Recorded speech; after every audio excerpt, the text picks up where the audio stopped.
joined. Oh, and no! Dean. Oh, Pedro, Dean.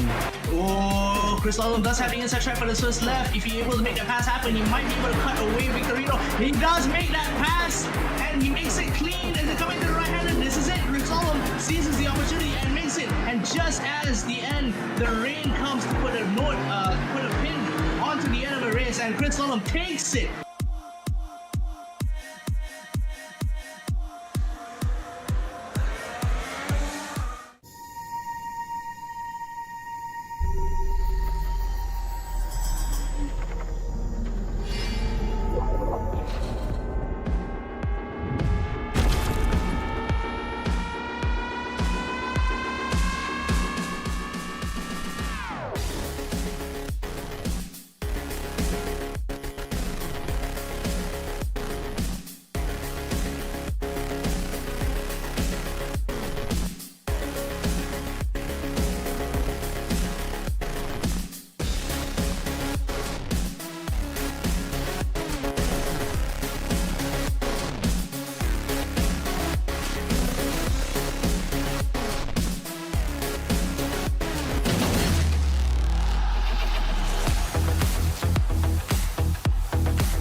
That would be Gael Valero, of course, having a bit of a spin late in the race.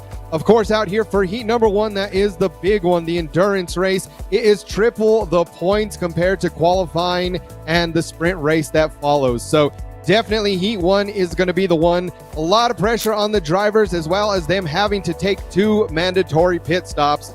So we'll have to see. I've seen a couple other guys out there that I know definitely doing an amazing job every time they hop inside a GTP. Toby Soriano out there. Got to see Pedro Dean, who took home a win yesterday, as well as Victor Miranda, Jackson SNJ, Peter Zuba. A lot of amazing drivers out on the grid today. Well, folks, of course, before any AMX session, we've got to run you through a little bit of housekeeping. September 7th to November 17th, of course, the dates of this season of the AMX Sim Racing World Championship. We have an $11,000 to give out and lots of next level racing gear. The race format tonight for AMX 15, we start off with our 20-minute qualifier as always, and our top 15 reverse grid. Then we will have a 90-minute first heat. That will be 64 laps around Monza. Then we have the top 15 reverse grid once again for a 30-minute second heat, which is usually the length of a AMX 10 race, but it is our sprint race for tonight, and the prize amounts for every standing are the same for every session. Driver cams required as always, and balances over $100 as always are paid out each month. And we are racing, of course, on both Saturday and Sunday every weekend, and you can sign up to race anytime at amxrace.com. The schedule then, of course, this is, every Saturday I should say, we have AMX 0 at 5:50 PM GMT and AMX 5 at 7:10 PM GMT, and then AMX 10 is run on the Sunday then at 5:50 PM GMT and then 7:30 PM GMT as well. And then, of course, the next weekend we'll have the AMX 0 and AMX 5 on the Saturday, but on the Sunday, today, we will have the AMX 15 Endurance, and that's kicking off at 10 to 6 GMT, just as you're watching right now. The prize pool then for this race, a little bit different. It is $30 for qualifying. Usually we say, oh, well, that's going to be the same for every session. Well, it isn't, because we have the longer Heat 1, remember. It's $20 if you qualify second, and then all the way down to 1 for 15th. Heat 1 is where your big money is won. $90 for your race winner. Then it is 60, 54, 36, 33, 30, 27, 24, 21, 18, 15, 12, 9, 6, 3. The fastest lap in this one is worth $15, which could get very interesting come late race to see who's battling for it, but $15 for your fastest lap. And then heat number 2 is the exact same as qualifying, $750 total per race. You do need a minimum road iRating of 4,000 to race in this championship. Here is your top 10 in the standings, of course. This is as well your results from the first AMX15 evening. We have only had one. This is the second variation of it. Tobias Soriano does lead with 118 points, ahead of Gael Valero in second on 79. Juan Blainat just 2 points shy. He's on 77. Heather Jaw Zuba in fourth on 69. Bruno De Carmo in fifth on 60. And it is Pedro Dean on 58, ahead of Ralph Benitez in 7th on 48. Then it is Fabrizio Belziti, Simon Demori, and Josh Perween rounding us off in 10th.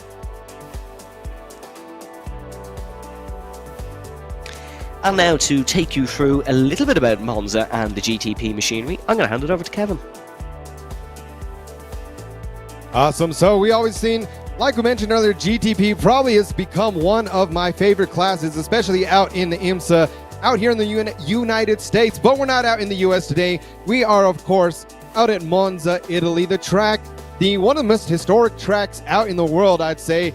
Opened back in 1922, just had their centennial a couple of years ago, and boasting a length of 5.63 kilometers. Of course, today we're running a little bit different layout out here today, running a slightly shorter without that first chicane. So we're trying to keep the drivers a little bit more safe. I know that first chicane is very well known for how chaotic starts can be out at Monza, but the rest of the track will still be the same. That's roughly about 3.5 miles for all of my fellow Americans out there. But yeah, like I said, definitely a lot of Formula cars out here, a lot of open wheelers that we get to see, but that's not what's going to be out here today, folks. We are going to be out here with the GTP classes, also known as the LMDH cars. So iRacing brought these cars in a couple years ago, and the rest has been history. Of course, boasting power about 671 horsepower, going straight to those rear wheels, only just over a ton, weighing in at about 1,030 kilos. Of course, going through those flappy paddles, a great car to be for sure. Like we said, we've seen a lot of guys out here, specialists in this class, as well as running some of the larger endurance races. 24-hour of Le Mans, 24-hour of Nürburgring, and today, although we're not going to be doing an extreme endurance race, I know a lot of these guys will be absolutely comfortable in these cars today, Evan.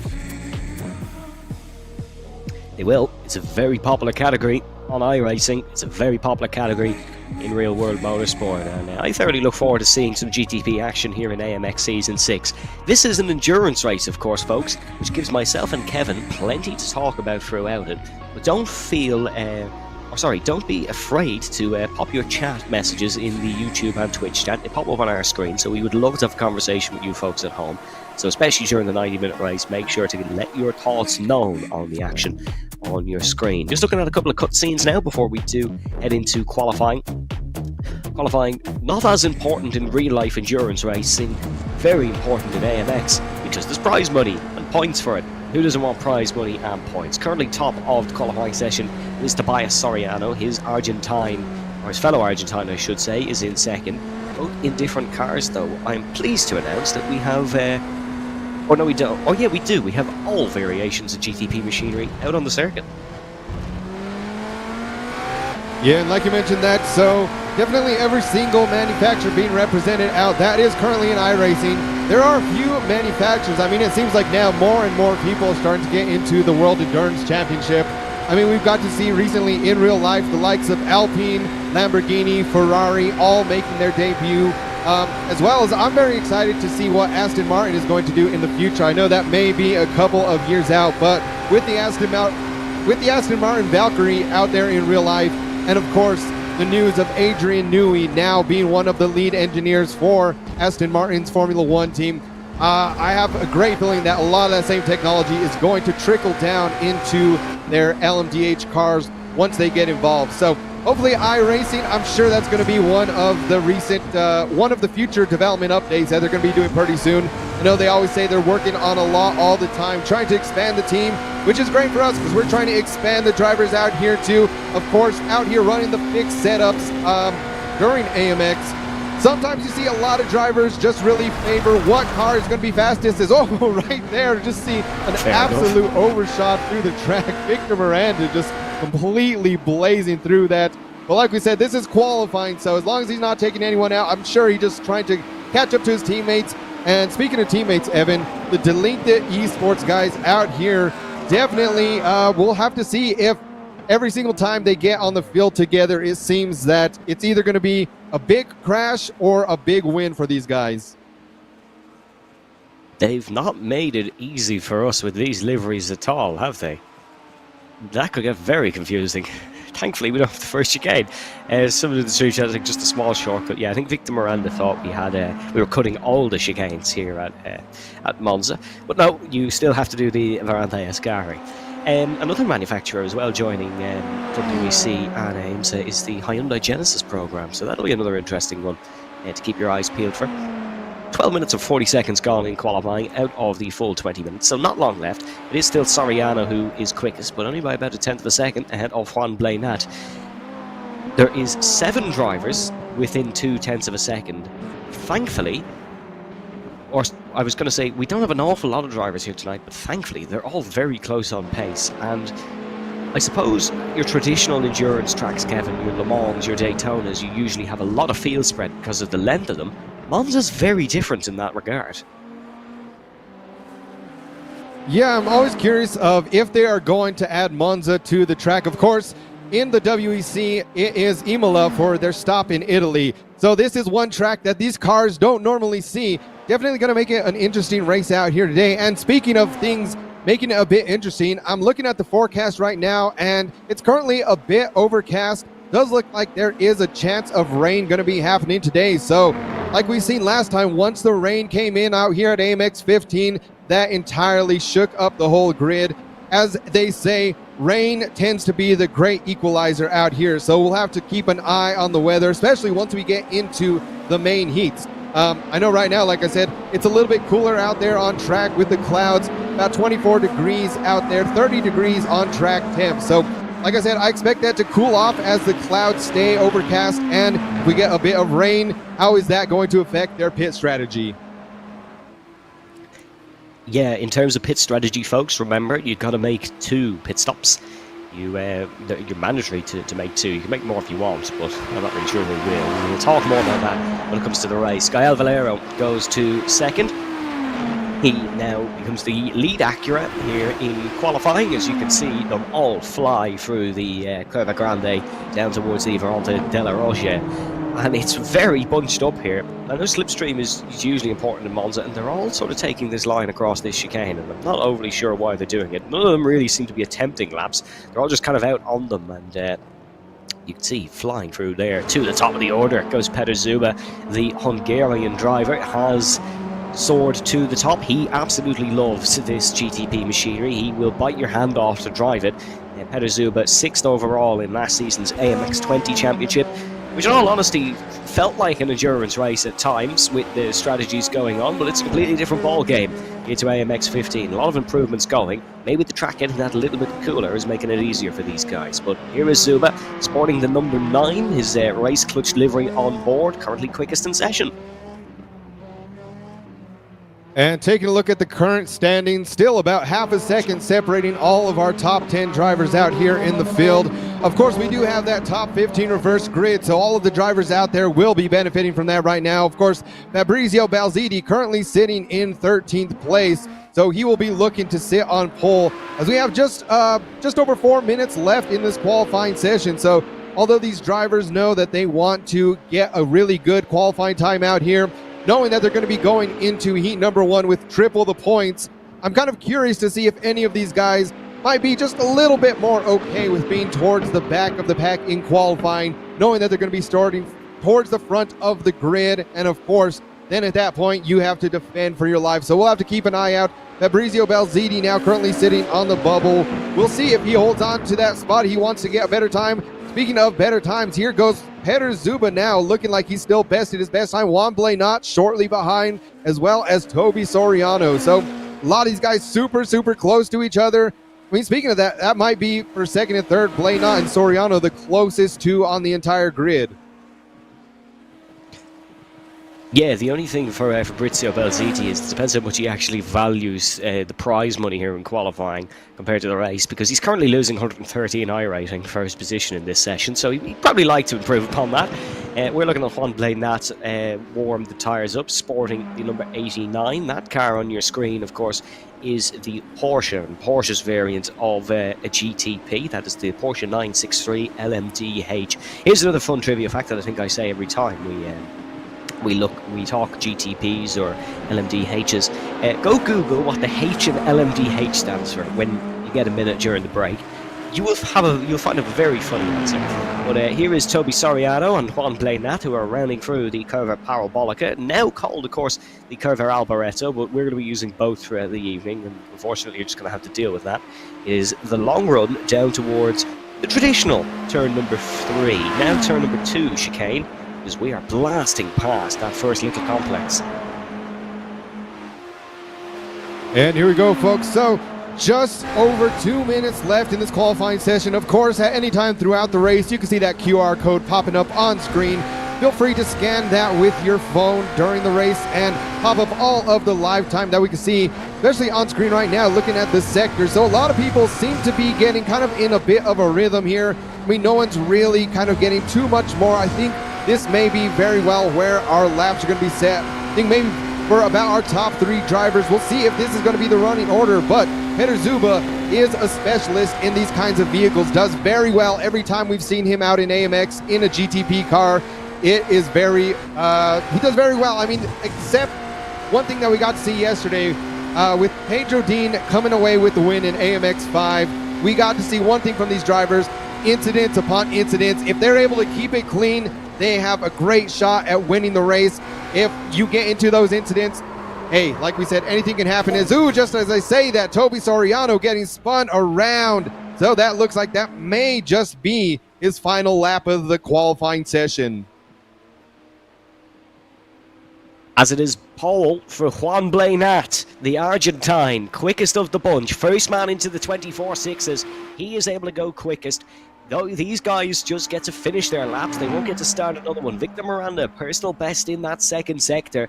Did not improve in sector number 1 and sector number 3, so it may not be an improvement for Victor Miranda. Fabrizio Belziti as well is looking to improve upon his 28 flat. It's getting more overcast by the minute here at Monza. The track temp is dropping as well. Through the Curva Alboreto comes Victor Miranda, the Brazilian, looking to dethrone the Argentine. He won't. He heads into the pit lane. Juan Blanat will start, well, from the back of the grid, but he will take the pole position prize pool. Where is Fabrizio Belziti going to end up? Is improving upon his time now. This will be the final lap of the session. Never mind. Into the pit lane comes Belziti. He will start from pole theoretically, but it is his fellow countryman who will take the BenQ session winner prize. And just like that, so I mean, definitely going to be the top 3, the ones to look out for. Of course, Gael Valero sitting in 4th place, not the run that he has. I mean, we bring up Gael Valero a lot, but whenever you're winning back-to-back championships out here at AMX, it is hard not to bring up his name. However, we've got a lot of other contenders hot on the heels of this man. Of course, we got to see Toby Soriano. I think out here, Evan, I mean, I don't know if I want to make any predictions just yet. We might save that for a little bit later, but back to where we're standing out here. Of course, Juan Blanat, a big congratulations out here today so far. Yes, he has gone running from us, but the Rincon Racing driver is quickest in qualifying. The 124.689. Peter Zuba in second, Toby Soriano in third, Gael Valero in fourth, and it is Pedro Dean, Victor Miranda, Bruno De Carmo. Then it is Jared Saez ahead of Jackson Mercedes, Simon Tamori, Ralph Benitez, Ruben Lorente, and Fabrizio Belziti, who rounds out the order. Juan has gone running again, but he will be prepared for the 90-minute race that is I'm not actually too sure what he's doing, because he's not running far enough to actually get something, but he's leaving the cockpit. We'll let him do his thing. this is the order of qualifying. Do not for a second think this will be the order for the race. Endurance racing is a different art to regular racing, to regular sim racing, your smaller formats that we've seen in previous seasons of AMX and even this season as well. It's a totally different ball game, and it really takes a different level of mental capabilities to win an endurance race. Definitely, and someone out there saying maybe a bathroom pit stop. I mean, that would have been the quickest bathroom pit stop I've ever seen. Yeah, that'd be quite impressive. Out there trying to be, out there trying to hit a pit stop like it's a Formula One pit stop. But I'm guessing he probably had to go turn on his fan, because that's something I forget to do so much. We had this summer. I was sweating out here. Had to hop off a couple seconds, turn on the fan, get back here. But nonetheless, we are moments away from starting out here. Heat number 1, as the drivers are now hitting the grid, and just like that, the rain is starting to come down.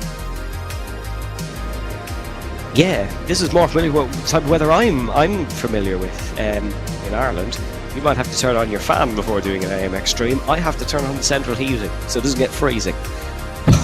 But these drivers might be getting a little bit cold out on the circuit here in Monza, because it is raining and it is pouring. Belziti will start on pole alongside Lorente. Then there's Benitez, Demori, Resenje, Saez, De Carmo, Peralta, Dean, Valero, Toby Soriano, Peter Zuba, and Juan Blainat down in 13th here at the Autodromo Nazionale di Monza. Traditionally a 5.7 kilometer circuit. It'll be a little bit shorter than that because we are cutting the first chicane. We will not have 11 corners, we will have 2 less than that, so 9. The lap record around here, of course, in a Formula 1 car, as you would expect, it is actually Rubens Barrichello in the Ferrari that still has the lap record around here. About 84% of this lap will be at full throttle, very minimal braking and turning in, only for the odd few chicanes. So this will be a test of speed. It is known as the Temple of Speed. It is known as the home of Ferrari. We've no Ferraris on display here, we've no Italians either, so the home faithful get to pick who they please. The track itself here, it resides on the grounds of the Royal Villa of Monza. It places it in a unique position beside the Lambro River. Will we have the River Variante Alta? Will we have the River della Roggia, or the River Lesmo, as the rain is pouring here for AMX 15. It is the 90-minute heat, the second mini endurance race of this season, and as we head to the line, we go racing here in Italy. It is a brilliant start from the lead Acura, or the lead BMW I should say, of Fabrizio Belziti. Will blast past the chicane at turn number 1, the wheeling Cadillac there behind as well, looking to try and make a move. This could get very sketchy down towards the Curva Grande for the first time. They come flying through. There goes Peter Zuma, off and into the gravel. The Hungarian's done a mighty job to hold on to that one, however. Man, and just like that, there we go, our typical lap 1 going. Things are getting heated, and another person spun out back there. That looks like that's going to be Juan Blainat. So, of course, a few drivers still out here on the dry tires in the rain coming down. I'm not sure if there was a little bit of miscommunication between them and their mechanics, if they didn't think it'd be raining this hard this soon, but nonetheless, we have the guys out in the wet. Simon Demori as well, trying to hold on to that second place position, also on the dry tires. So we'll see. I'd expect a lot of these guys already seeing the chaos ensuing. Expect them to hit the pits, get their first mandatory pit stop of this race out of the way, and get onto the wet tires. So we'll have to see. They'll still have to survive. As another person, that looks like Bruno DeCarmo, ends up passing. And who is that in the pink car? We have Toby Soriano. Evan is just an absolute wreck fest out here already. Yeah, Toby Soriano could be in big trouble for that. He reversed straight back across the flow of the circuit, and that caught up someone else as well. It's all levels of chaos here, and ironically, it's the man on the dry tyres that will lead. Simon Demori in the Cadillac leads the opening of 64 here. Second place, Fabrizio Belziti. Here's the incident after the start. They were 3 abreast in the wet weather, one of them on the dry tyres, of course, and it was almost an inevitable conclusion. Brilliant piece of skill from Peter Zuba to be able to get back onto the circuit as quickly as he did. That is definitely a commendable trait of his. Here is Ralph Benitez, and I say that is Jackson Resenje, who he is fighting with for the Delente Esports team, down towards the right-hand chicane, and it will be, that's actually Gael Valero who's fighting with, so Valero in 4th, then it is Resenje. Here's Juan Blainat, going for the move on Bruno DeCarmo. DeCarmo, of course, in the Delente car, as there's one Delente car round, and there's another car round. Fabrizio Belziti has gone round, and reverses straight back. Oh my God! goodness me! Airborne at Monza! The Lesmo curves providing some drama. And just like that, 1, 2, 3, looks like we've already got a couple Delinta Esports out. We have 4 drivers right now in the pits. I mean, we're going to have to see how much damage was done to those vehicles. That looked like some absolute carnage going on out on track. But right now, the battle's still going on for first place. We got Llorente and Simon Demori getting the 2 passes over him. Lost 2 positions. Gael Valero now out there in the wet tires. Of course, Simon Demori, the only one of the few drivers out there in the dry tires. So now it's a 3-way battle for the lead. We're going side by side. Valero, Llorente. Valero has the inside lead right there, doing a beautiful job, able to get his way up into P1. Like we said, these top 2 drivers already hit the wet. So Simon Demori, when is he going to take the pits? It is not going to be this lap. So he's going to stay out there one more lap. Now the spray is starting to come off the track a lot more than it was previously.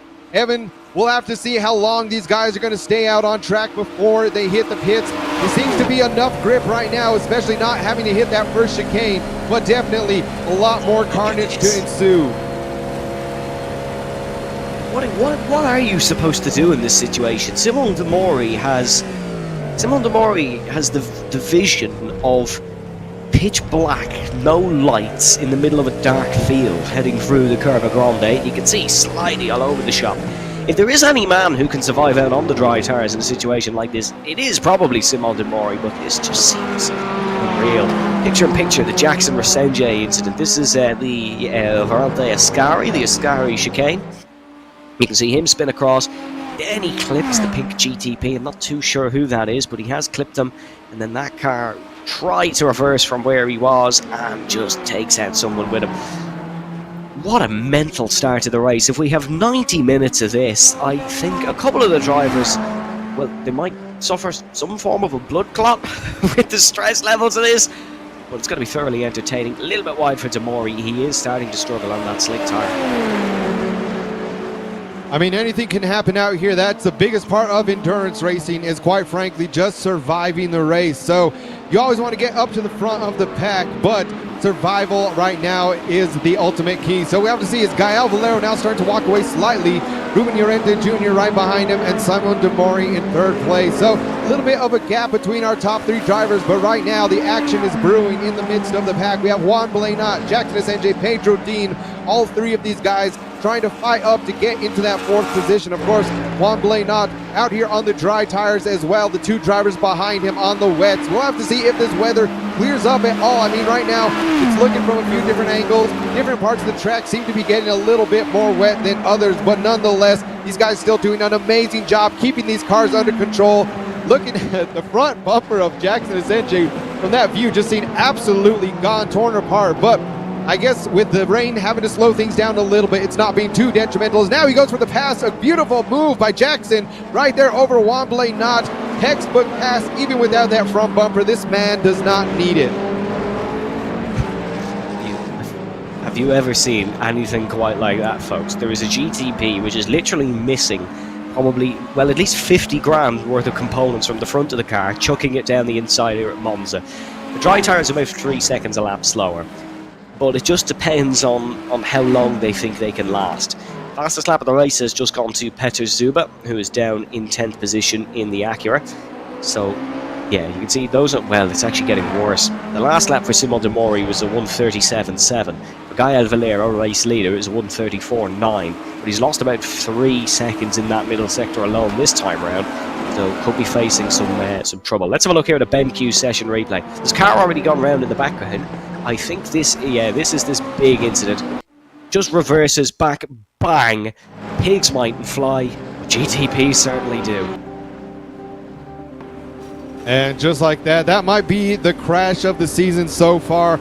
I mean, we never want to rate how good the crashes are, but I mean, hey, it's quite obvious there. So the number 8 of Ralph Benitez now back out on track. However, that put him all the way back down into 12th place. So Benitez Balziti now battling it out towards the very back of the pack. But right now it is Simon Demori and Pedro Dean. Pedro Dean just doing a little bit better. Like we said, Demori still on those dry tires, losing pace just lap after lap. So I'm really curious to see what the strategy might be out here. I mean, it does look like there's a little bit of blue in the sky. We see the silver lining. So I'm not sure if Simon Demori, that is just what he's going to try to do. Get the overcut out here on the other drivers. hopefully stay out on the dries, but look how much he's slipping, sliding, and almost into the wall, maybe just brushing up against it. And if I were Simon Demori, I would just have to say, you know what, maybe at this point, I just need to pit before I start falling all the way to the back of the pack. And right behind him, Juan Blanat as well. So, I mean, Evan, we'll have to see what the strategy is for these drivers, but it's looking like they're just losing so much pace out here. Yeah, at this point in the race, the wets are way quicker. And I can't really see this track drying up anytime soon. If I am someone Demori, it's time to call it a day. You've made the mistake. Try limit the damage here because that's very wide for Ruben Lorente Jr. in front, and the Brazilian Jackson Resenje is going to swoop past. Or actually, that could be a lap. Yeah, sorry, that's actually lap traffic in front. So that is could be Bruno Carbo potentially. Not too sure, but the Delente car of Jackson Resenje has just actually has lapped someone. Simon Demori has gone off again, I think. So yeah, I think those in the dries need to probably call it a day here because the track is saturated, it's soaked, it's not a day for the beach, that is for sure. It is wet and windy here in Monza.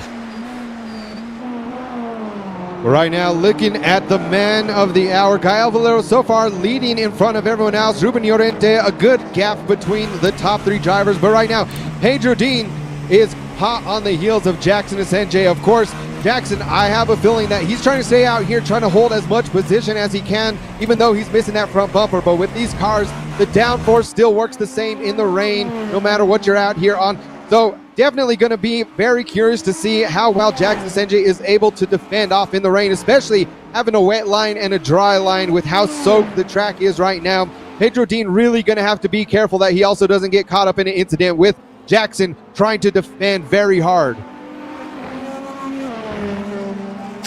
And we are only 6 laps into 64 here, folks, so there's still plenty of time. It is Gael Valero's leading by 9.4 seconds over Ruben Lorente. I'll tell you what, Jackson Resenje has cut about 8 seconds into Ruben in this lap alone. For whatever reason, we'll try get Ruben Lorente's time as he crosses the timing stand. Yeah, 1:43.3, so there's been a mistake there by Ruben Lorente, and that has allowed Jackson and Pedro Dean to capitalise on it. Jackson Resenje, remember, does not currently know the whereabouts of his front bumper. Pedro Dean won't know that he's missing a front bumper because Jackson Resenje is driving phenomenal given the circumstances. Remember, just behind, well, not really just behind these, 30 seconds behind the road of these is Juan Blanat and Toby Soriano.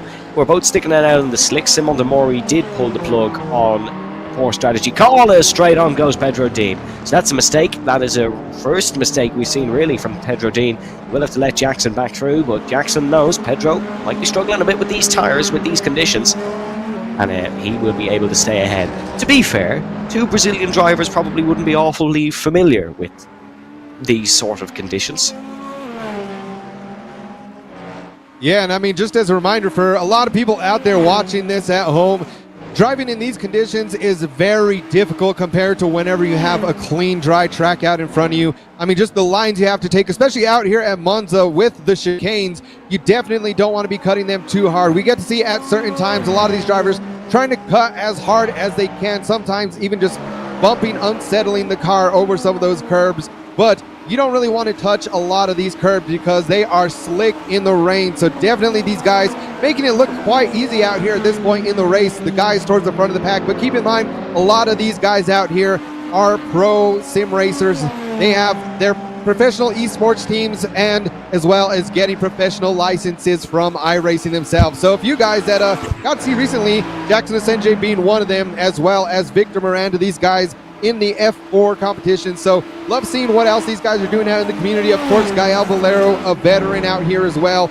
Just kind of seeing what they do. I remember back I bet it was 2 seasons ago, at the very end of season 4, we got to chat with Gael Valero, and he was not a fan of the rain, but it looks like he has since become a huge fan because he's doing an amazing job out here. As we go to our BenQ session replay, we're going to see what happened out here. And oh my gosh, just absolutely missing the braking point, going straight off into the wall. Man, that's something that you never want to see the drivers do. And someone else losing a front bumper, losing a hood as well there. So, of course, that being the number 4 of Toby Soriano.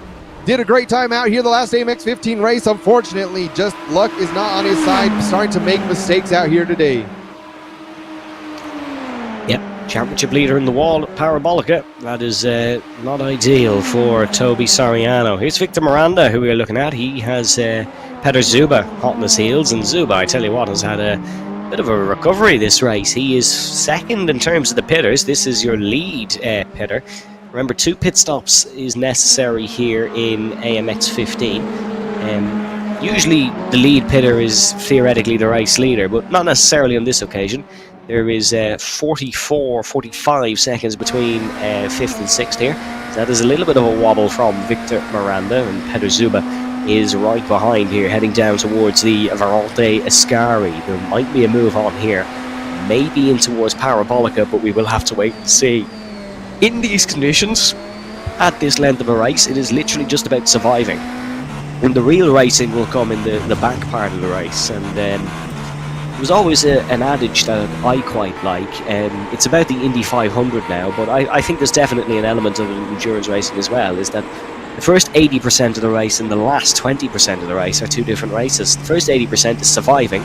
The first 80% is surviving and then putting yourself into a position to succeed.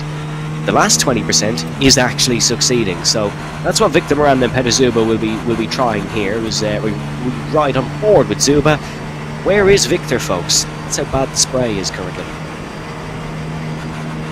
Yeah, it's absolutely so difficult to drive in these conditions. Just like that, I mean, quite literally, these drivers have to know this track like the back of their hands. They're driving blind nearly half the race once the race comes into play. So Peter Zuba doing a great job just holding it down on track.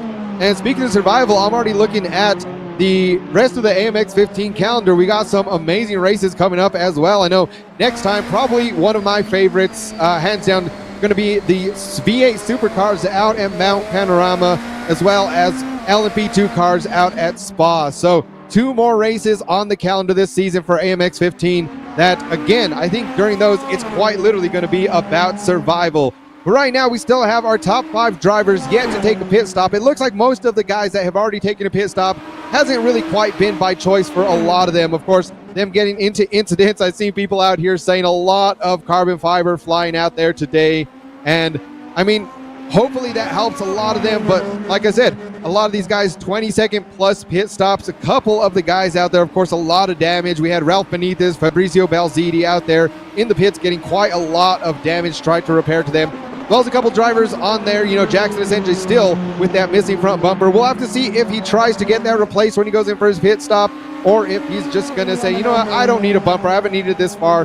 But it looks like right now, again, the lighting is changing just a little bit. We'll have to keep an eye out on the weather. Still, the track is about 25 degrees, so super cool track in there. We can see that beautiful shot. The sun is starting to finally come out just a little bit, so a glimpse of hope for these drivers now that, like I said, unfortunately, a couple of the guys out there on the dries early on, maybe not quite the strategy they wanted. I think they were hoping to keep it clean all the way until about this point in the race where things started to dry up.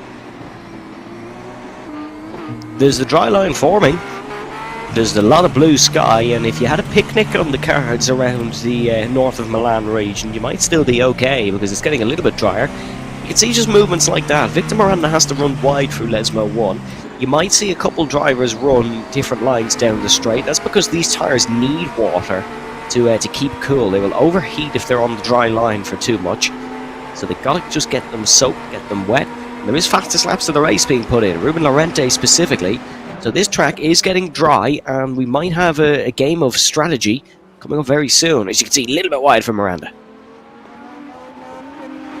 And just like that, so yeah, I think this is definitely going to be the battle going on right now. A lot of the other drivers still spaced out pretty far apart, over 10 seconds between quite a few of them. But right now, Peter Zuba just trying to hold on. And again, one of the things that he knows from running a lot of endurance races is it's absolutely about patience. Is right there. Looks like going wide is Victor Miranda. So Peter Zuba now has the inside line, especially now things are about to be drying up. These guys can start taking a little bit more lines different than they normally would. So Peter Zuba still trying to hold the inside going on to the home straight. Of course, like we said, folks, not that first normal Monza chicane at the beginning, so they're going to be going all the way into turn number 1, a wide sweeping turn. Looks like Peter Zuba may have this if he has the grip. Moved on, Zuba's ahead, great overtake from the Hungarian. He is ahead of Victor Miranda, and is Miranda going to be able to fight back in towards the Verante della Roggia? No, he isn't. Peter Zuba is still ahead. And a couple of people in the stream chat asking if they can change tyres. Yes, they can. We have a dry compound, we have a wet compound. You can see the little blue circle with what looks like a W in it to the left or to the right of the interval, and to the left of the pit stop counter. That's what tyres they're on. So they're all currently on the wet tyre. At the start of the race, you would have seen 3 drivers have a grey circle there. That was the dry tyre, as there is a Simon de Mori spin heading through the first of the 2 Lesmos on the bottom of your screen. Oh my God, that is close for whoever just rounded that and decided to bail to the inside line. De Mori did absolutely the correct thing, however, to hold his brakes and stay in position. Yeah, right there. So Simon de Mori, again, just it's the littlest of mistakes out here for the drivers that have had huge. Is that the top speeds come up on the screen? Is Peter Zuba 17 kilometers an hour quicker than Gael Valero? Probably due to I mean, I'm wondering if it has that to be due was to the slipstream, surely. Oh no, it's I'm wondering if that was also coming in from if that was from earlier, because now everyone around 300, just over 300 kilometers an hour. I'm wondering if that was counting the velocity of whenever he hit the barriers. So I'm not sure exactly how iRacing calculates the speed, but if you get that really quick snap and spin. I think it could be the speed across the line, because it did change. Well, we'll have a look here and see, because Gael Valera is coming towards the start-finish line now. 302 kilometers. Does it change as he crosses the start? Well, no, it hasn't. No, well, I mean, it might have done 302 kilometers an hour across the line again. We can't really tell, but yeah, quickest speed for now seems to be 307 for Jackson Resenje. The quickest car in a straight line is probably tied between the Porsche and the Cadillac. Both 670 brake horsepower, whereas the Acura and the BMW have 640. They're all 1,030 kilograms, bar the Porsche, which is 1,080. So I would suggest that the Cadillac is the quickest in a straight line here, because it's the same. It's the lightest weight, equal to the 2 others, but it also has the most brake horsepower. Also, it's the biggest engine.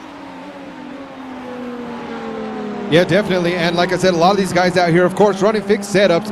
Usually you tend to see in fixed setups, just depending on the track, a lot of the guys just really catering towards one specific vehicle. So, I mean, I guess out here at Monza, a lot of these guys getting in practice, even before we started the stream, before we had in our session practice going up, these guys out here doing their own testing.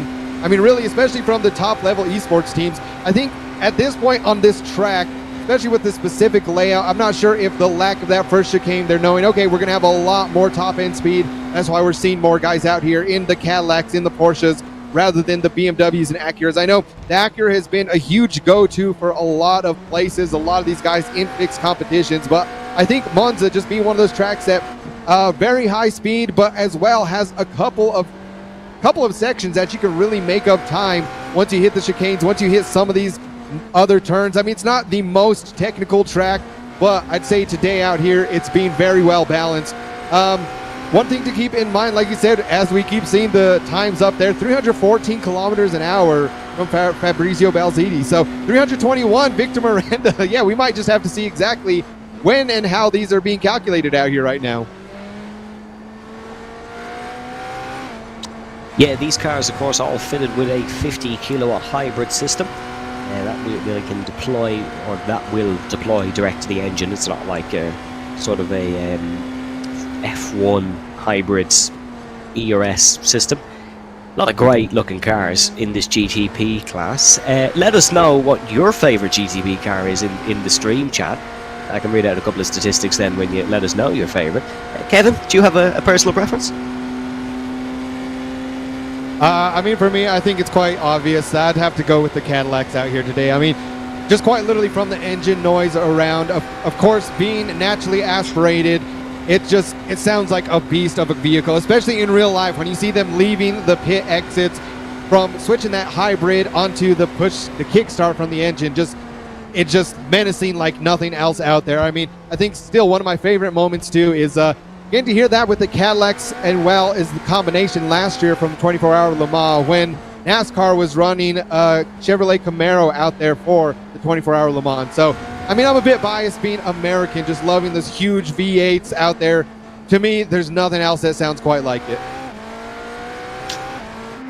Someone asking, is this a cross-platform conversation? I was more thinking a real GTP sort of conversation. Someone said the Ferrari 499. That's not a GTP, that's an LMDH, but is there a difference? No, there isn't. One race is in Le Mans, one race is at Daytona. That's the only difference. By the way, if you didn't Google earlier what LMDH stands for, it stands for Le Mans Daytona H. The H doesn't actually stand for anything, but they didn't want to call it LMD. I'm not too sure either why they did that, but that is your answer. The H is just a H. A little bit wide for Victor Miranda for the final chicane. Yeah, the one you're looking at now with Victor Miranda, that's the BMW M Hybrid V8. It's a 4-litre power plant, and the chassis is built by Dallara. Someone's saying their favourite is GTP4. I'm sure that's a reference to something that maybe Kevin will understand, but not me. H for haters as well. There's not many haters of the LMD class and for the GTPs. I think most racing fans actually quite enjoy it. Le Mans this year was an absolute cracker as well. There wasn't an awful lot wrong with it. It had a bit of everything. There's a lot wrong with that for Miranda. Across the chicane. Thankfully, it was just a mistake. And I would like to think he got some form of 1x or slowdown or something for it, but it doesn't seem like he did. He's gained a lot of time. I'm more of a TCR guy myself, says Just Keith. Well, I mean, you're in the right place this season in AMX for TCR, certainly. And speaking of that too, I mean, I think I'm really excited to see, like we said, Lamborghini as well as Ferrari to get involved out there in IMSA. I mean, I know 2025 and moving forward, there's definitely going to be more manufacturers getting involved. Of course, the really big thing, their kind of revival of the LMDH vehicles, the WC, IMSA as well, is that now recently they've kind of worked together, FIA, IMSA, everyone working together to be able to run the same cars across different series. So I know there for a while we got to see, as a little bit of Victor Miranda just losing the rear end just slightly there, Peter Zuba. But back to what I was saying, with the two different series running, of course, IMSA mainly in North America as well as the WC going worldwide, really got to see the WC starting to die off just slightly. I mean, also COVID had a really big thing to deal with that, but great to see all these different organizations working together, really trying to keep motorsports alive, really try to keep pushing the envelope, saying, you know what, we're going to run practically the same cars in different series. Hopefully we get to see more of that in some of the open wheeler series as well.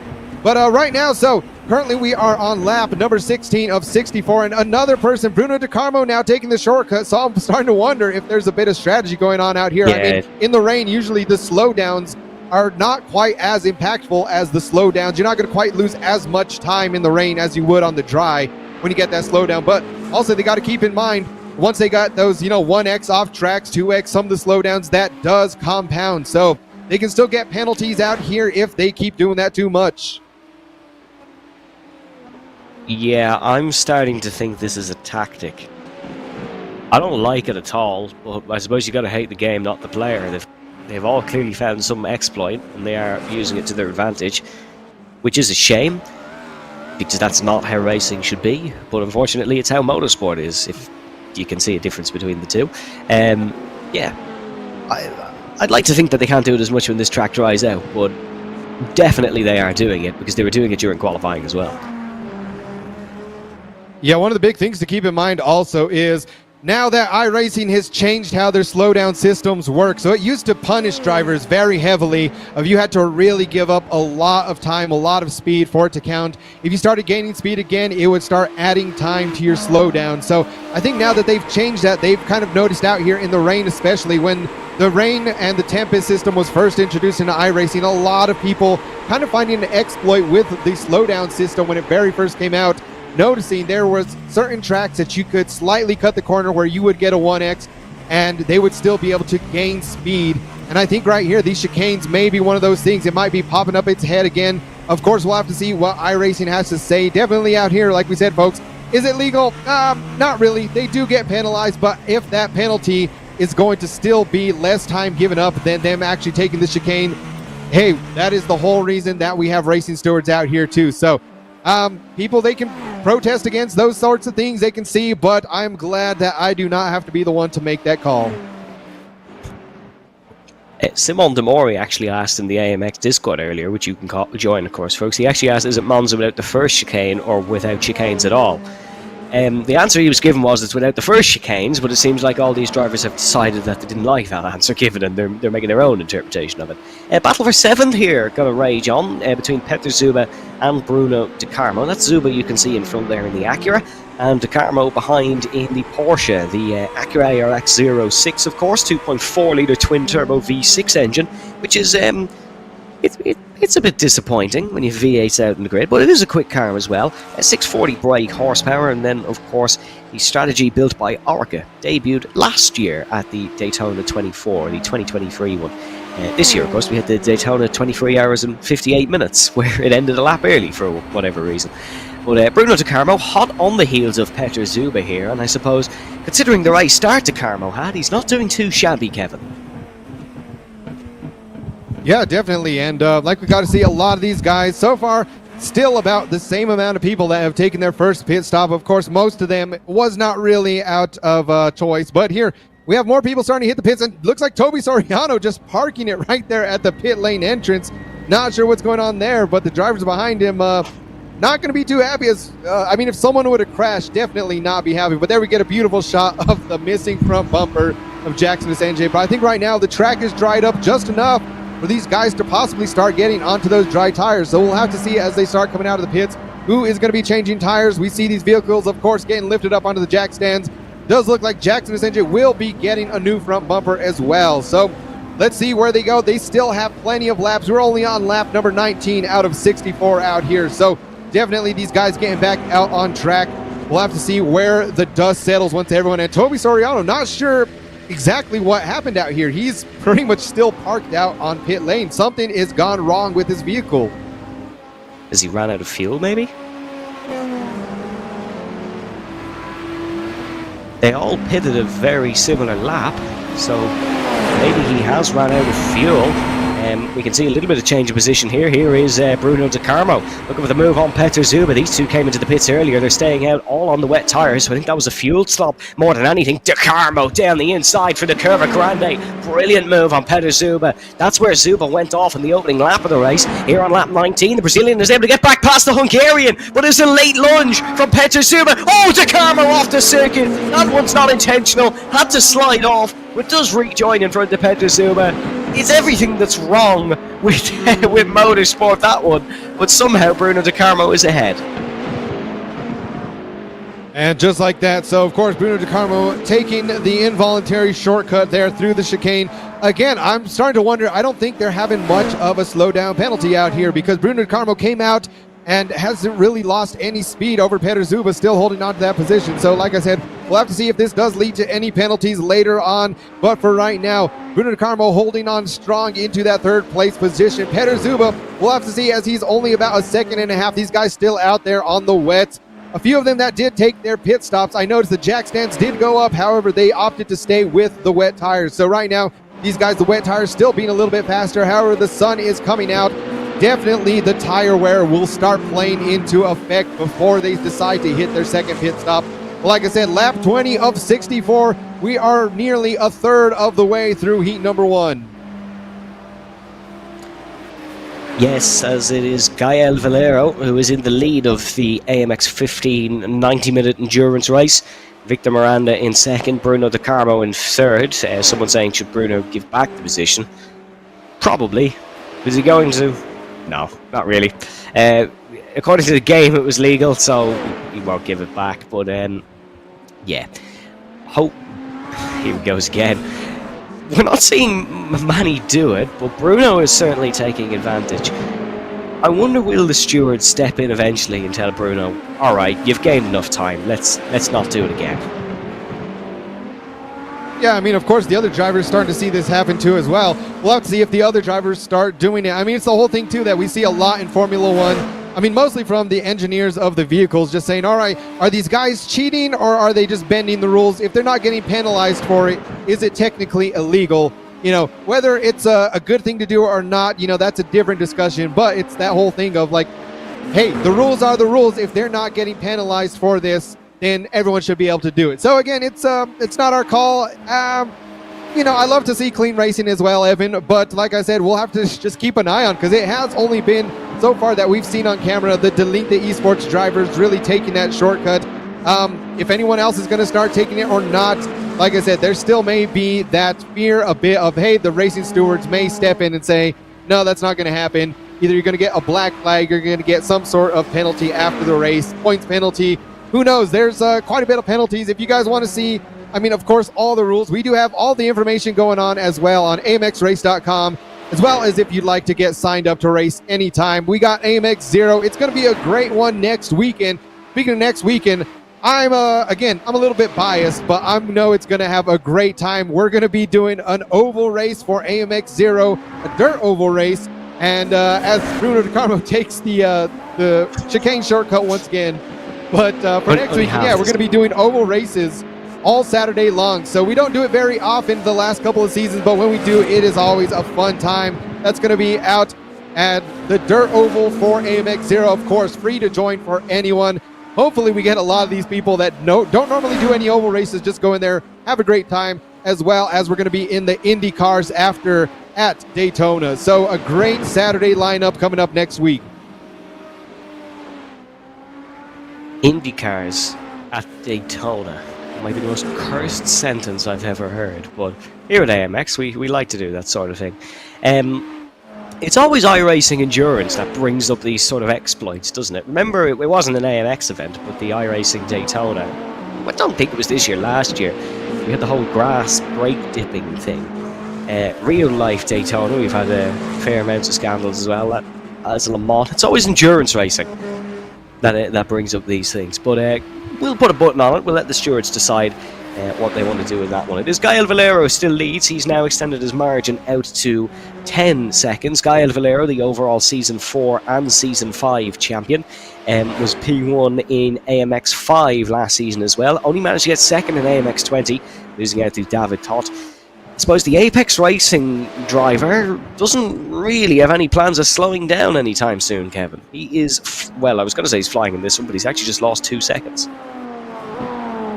Yeah, definitely not. I mean, we got to see yesterday for the AMX 5 race, of course, Gael Valero doing a great job out there. It had a very uncharacteristic spin, and we were not in the rain as well as the last AMX 15 race too. I mean, he had a little bit of a spin, so as well as he does, as consistent as he is, there are some times that, yes, Gael Valero, he is still human. He still can make mistakes. Still leading by just over 8 seconds over Victor Miranda. Bruno DeCarmo, another nearly 5 seconds behind him. So once again, these drivers, we've only had a couple of them. Simon Demori being one that has taken more than one pit stop.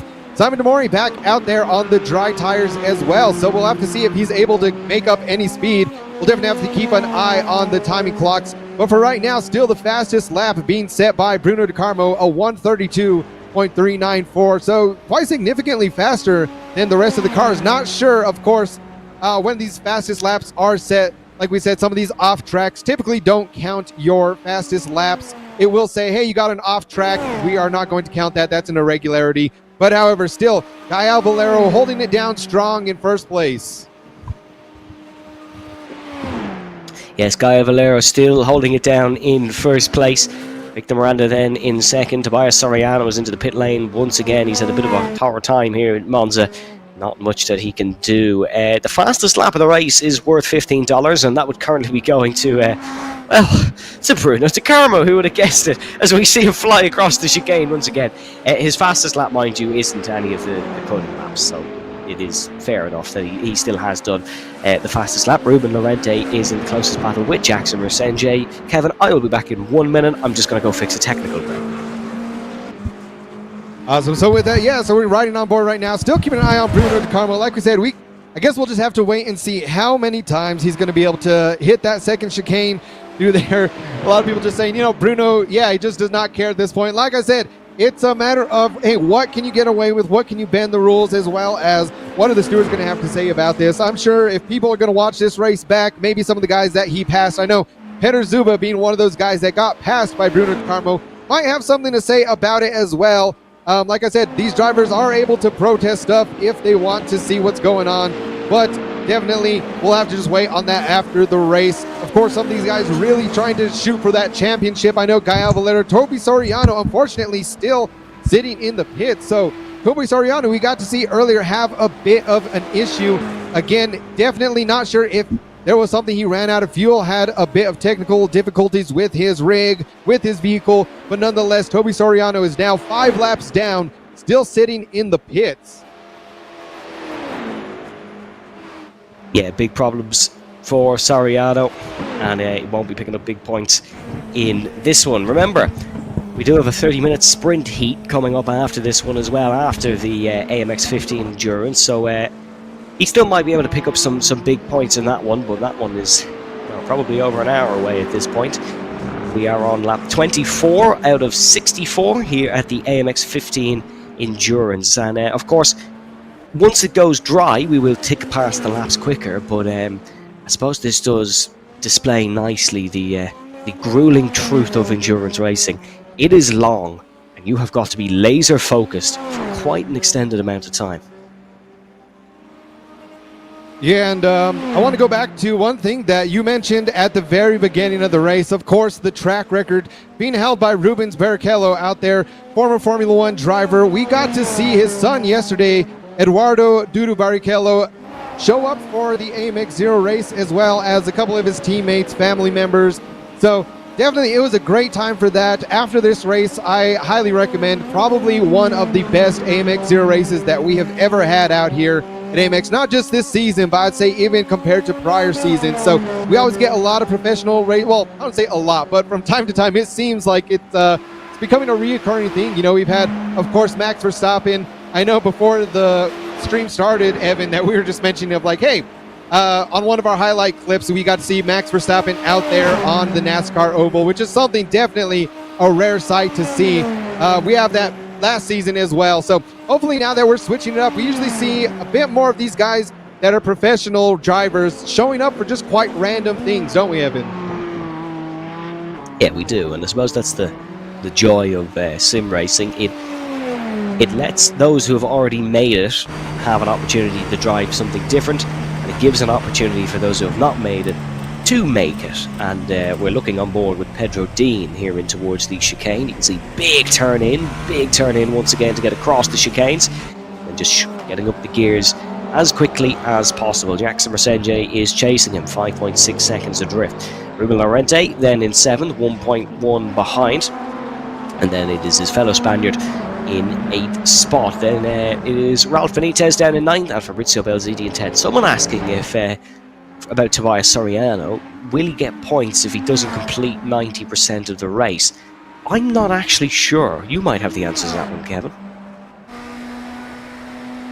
I'm going to look at that just to make sure that it is the same for all of the classes. But right now, just like that, finishing under 80% of the race will end in a DNF. So it is 80% of the total race time will be considered not a DNF. So like I said, out here, yeah, not 90%, that would be 80%. Unfortunately, it's looking like for Toby Soriano, he really needs to get out on the track. We're showing on the timing tower that he's pretty much retired from this race as of right now. Like we said, Will might have to catch up with him. Maybe he'll hop in the chat later on. Maybe we'll have to see if we can reach out to him just to see exactly what is going on out here. And now I'm getting confirmation from some of the officials that, yeah, we might just have to see post-race exactly what is going to be done about any exploits during the race. So definitely the officials are aware of the situation and will be handling this as they see fit. But for right now, like I said, we'll just have to see if who keeps doing it, who keeps cutting that chicane, as we see again right there, Jackson Sanchez. So it does seem like, I mean, it is mostly the Delete the Esports guys. It is. We'll leave that one to the steward. Someone asking, what game is this in the stream chat? This is Dirt Rally 4 here at Monza. No, it's iRacing, of course, which Honestly, there's probably someone who took offence for you calling it a game, but I'm not going to do that because I mentioned Gran Turismo once here in one of these streams, and a lot of people bit my head off. But yeah, Dirt Rally 4, if you want to play it. We're not endorsing that game. I've never actually played Dirt Rally 4. I don't know if it's any good enough. Dirt Rally 2 wasn't bad. Yeah, I've had a lot of people out here. It seems like every time people ask that question, it's usually because they say, hey, how come iRacing is looking so much good? I'm used to it not looking that good. But I think right here, like, as we start getting to golden hour, I think early morning and late evening races in iRacing, that's really I'd say the 2 times of day that iRacing shows that, hey, you know, it's not the worst graphics. I know they are constantly working. One of the developer updates they're talking about, that is a big focus moving forward, that they are working their graphics engine. They've hired on a lot of people. You know, of course, this is a sim from 2008. So although they keep scanning new tracks, new cars, trying to update it consistently, they've not had a huge graphics overwork yet, but it is in the works. I know whenever we see things like Assetto Corsa Competizione, Le Mans Ultimate, a lot of these other sims out here just starting to look a little bit nicer and start making iRacing look quite a bit as dated as it is. So we'll see how long that takes for them to get it, but it is in the works. And I mean, knowing the team, seeing some of the developers that they've kind of picked from these other big gaming companies, these other big simulators that have been worked on, I'm really excited to see that. So I think now sim racing is kind of quite in its prime right now, Evan. It is. Yeah, definitely. Well, I don't think we'll ever get back to the heights of lockdown and of COVID when literally every second person became an elite sim racer because, well, we all had at least 16 hours a day to, well, do whatever we wanted, and everyone decided that sim racing was the way to go about it. But definitely in terms of development and stuff, we're in a good spot. Of course, you have Assetto Corsa releasing a new game, and I think at the start of next year maybe, and then iRacing, of course, are always just updating their cars, their tracks, their products. We recently had Cadwell Park, of course, join the iRacing game, and then this weather overhaul has been unbelievable. That whole update was genuinely a piece of genius from the developers behind iRacing. It has made such a difference to the strategy, to the skill of the drivers, and I suppose to the uncertainties within the race. And in this race, the fastest lap has changed hands. It's gone to Gerard Sedeni.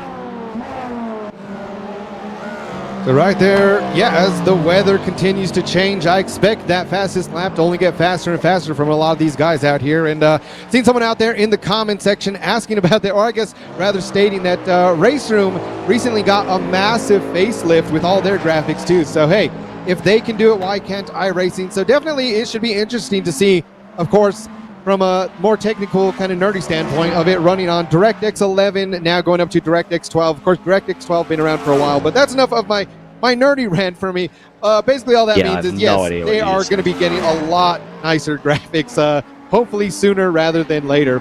But right now, like you said, back to what is going on. Still quite a lot of the drivers kind of in no man's land right now. Quite a big gap between the majority of the drivers. Most of them out there still on the wet tires. Simone De Mori opted to switch back to the dry tires when he took his pit stop. So one of the drivers out there, 2 pit stops. Toby Soriano, unfortunately, still out of the race.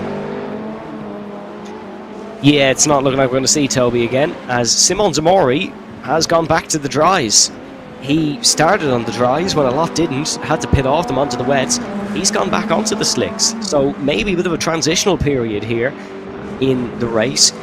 We've got to keep an eye on De Mori's lap times now. He's down in 12th spot because he is on those slick, dry, compound tyres, and, well, will be very interesting to see what he can do. Victor Miranda as well is having an absolute brilliant race, slowly clawing in on Gael Valero. He's not letting Gael run away from him. That is for sure. Coming up to a bit of lap traffic, I believe. But yeah, great this from Victor Miranda so far. In terms of the last race, Victor Miranda, well, he didn't race, so this is the first of the season for him, and what a job he is doing in this GTP machinery. Fabrizio Belziti comes into the pit lane. Is he going to follow suit in the dry tyre sort of theme? We will see in a moment.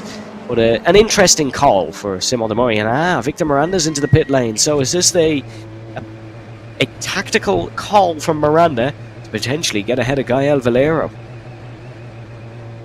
Yeah, I'm taking a look at the forecast right now. So it does look like things pretty much are going to be clearing up for the rest of the heat. Later on in the day, it does look like the clouds will be rolling back in. But for heat number 1, I think everyone now is going to probably start switching over to the dry tires. Like we said, not really much spray going up like we got to see just even 10 laps ago. So these drivers out here knowing that they are almost halfway through the race, a lot of them trying to get in that second pit stop, get a little bit of fuel, perhaps change their tire compound. Fabrizio Balziti, another driver who has switched onto the dries. We'll have to see here, Victor Miranda, if he's going to do it. Taking quite a while into the pit, so I think really he just knows, all right, I got to finish fueling up for the rest of the race. This is probably going to be his last time in the pits. Of course, the second time out, there are 2 mandatory pit stops for heat number 1. Heat number 2 does not have any. So heat number 2 sprint race coming back up, and it looks like I said, rain may be possibly rolling back in for that one as well. So absolutely, this strategy paying off for some. Gael Valero still doing an amazing job now, having that lead all the way up 12.5 seconds over Bruno De Carmo. Peter Zuba sitting back in third place, just 7 seconds behind Bruno De Carmo. Yes, 2 mandatory pit stops have been served by Victor Miranda, Fabrizio Belziti, Simon De Morian, and obviously Tobias Soriano as well, but he is not really taking part in the race. Into the pit lane comes Bruno De Carmo. Interesting that Gael is staying out so long. I would have thought he would have came in to cover off Victor Miranda, but he's certainly confident in what he is doing. Peter Zuba then is promoted to second place. Simon De Mori's last lap was a 1:35.3. Gael's was a 33.4, so the wet tires for now are still that little bit quicker. We'll see what Victor Miranda is. Victor actually went back onto the wets, so Victor didn't even go for the dries.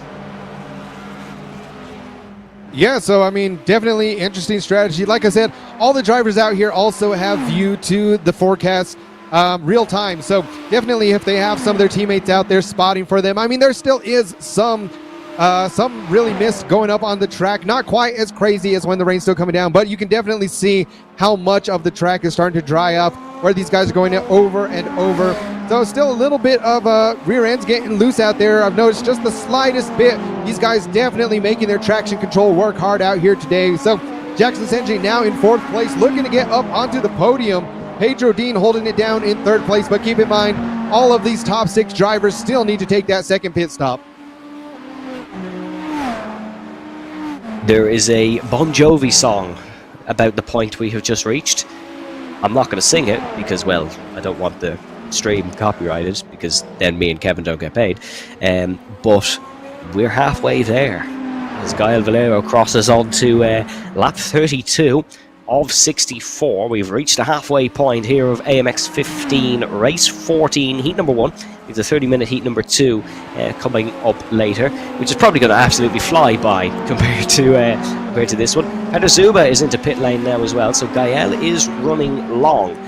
We will see where Peter files out into, but Fabrizio Belziti on the dry tyres, Kevin. He's just set the fastest lap of the race. And there we go. So Peter Zuba now still in the pits.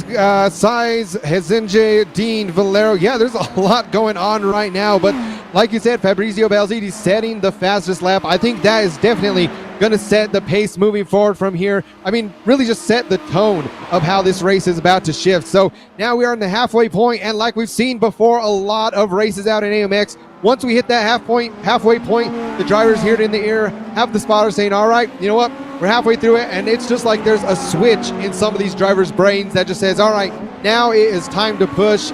Not that I haven't been pushing, but in endurance races, the main thing you want to focus on is putting down clean laps. Now this halfway point is through. These guys, I expect them to turn it up to another gear, really push harder than they've done. And now you can see more drivers heading out. Peter Zuba now leading the pack on the dry tires of those that, well, I mean, he's still quite a bit behind Victor Miranda and Bruno De Carmo, who have done 2 pit stops, but with the track drying out like this, we'll have to see how long before those wet tires start overheating. Well, interestingly enough, Victor Miranda actually did the fastest lap of the race on the wets. So the wet tyre is still clearly okay, even on the dry track, as Jackson Resenje brakes way later than Pedro Dean in front, and Dean might be under a little bit of pressure, heading down towards the first corner, or will either of these pit? No, both stay out. Battle is commencing, and Jackson Resenje is attacking his fellow Brazilian of Pedro Dean. We are looking back from Dean at Resenje. You can just about see the roaring LEDs of the third place man. That is the BMW that Dean is looking back on. He, of course, is in the Acura. Jackson Resenje, is he going to try around the outside of the Curva Grande? 33 laps into this one. This could be a crucial move for the final result. Resenje breaks later. Brilliant, brilliant move from Jackson Resenje. He picked his point from about 4 corners back, executes it beautifully. Resenje is up to second. And just like that, the veteran showing why Tony Kanaan has him on his team. Of course, all these guys, we got a lot of the Brazilians out here representing today. Of course, a lot of Team Delinde there.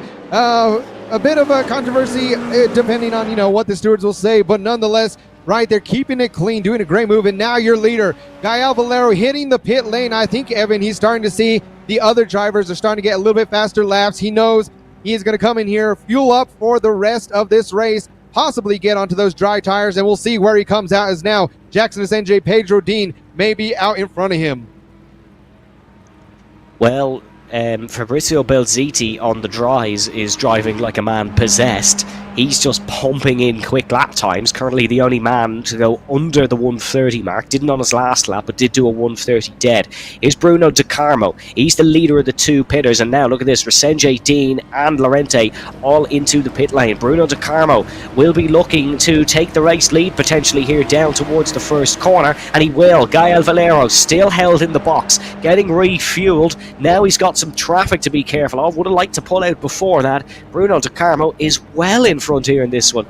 This is a really, really slow pit stop for Gael Valero. Now he will leave it, but the deficit is going to be massive. Is Gael going to be able to close this down on the dry tyres? I'm not so sure. Yeah, another thing to keep in mind, just seeing how soon Bruno De Carmo had taken his pit stop as well. If he's going to have enough fuel to finish the race, I mean, definitely we'll have to see. I know we usually have a lot of people coming in here telling us, giving us a little bit of the insight with Bruno and his team, but definitely it's going to be between these top 3 right now. Bruno De Carmo, Gael Valero, Victor Miranda. Of course, Gael Valero, the only one out of those top 3 on the dries. Nearly the entire grid has switched over to the dry tires. So Bruno De Carmo, Victor Miranda, is this strategy going to pay off for them? Like we said, we are just over halfway through this race, so there's still plenty of time to go. We have nearly just over about 40 minutes left to go in this race. So we'll have to see how dry the track gets, because like you mentioned earlier, Evan, once those wet tires start getting on the dry line, they will overheat super fast, and then they're going to be at least 1 or 2 seconds behind the pace of everyone else. Bruno De Carmo's into the pit lane, so that explains it. He obviously wants to change over to dry tires. So yes, Bruno De Carmo is going to do a 3rd pit stop here.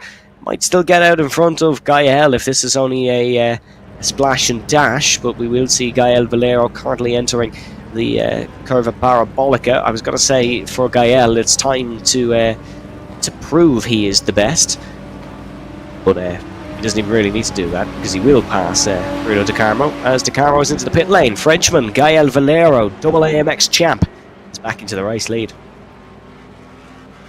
And just like that, Victor Miranda as well. So Bruno De Carmo, Victor Miranda now having hit 3 pit stops apiece out here. So definitely it looks like this one, as long as Gael Valero keeps it clean, I mean, he's going to be doing what he's been doing all race. He got to the front of the pack early on and just had all the clean air in the world, had no pressure, just drove his own race quite literally. So I have a feeling now that there's going to be probably at least a 30-second gap between 1st and 2nd place in the second half of the race. The Gael Valero is just going to be going for a nice Sunday cruise out here. Definitely going to be looking good for him in the points of the overall championship. We know that he'd love to get a 3rd championship in a row out here at AMX. And hey, the way things are going today, that is looking like it very well may be likely. However, we are still early on in the season, so anything can happen, but the man is extremely consistent out here, and it is proving once again out at Monza. The only thing is, Gael has one of the best GTP racers in the world behind him, Petr Zuba. It is legacy time for Zuba. Does he want to beat the best? To be the best? Well, it's time to push and see what he can do. 20.1 seconds is the gap.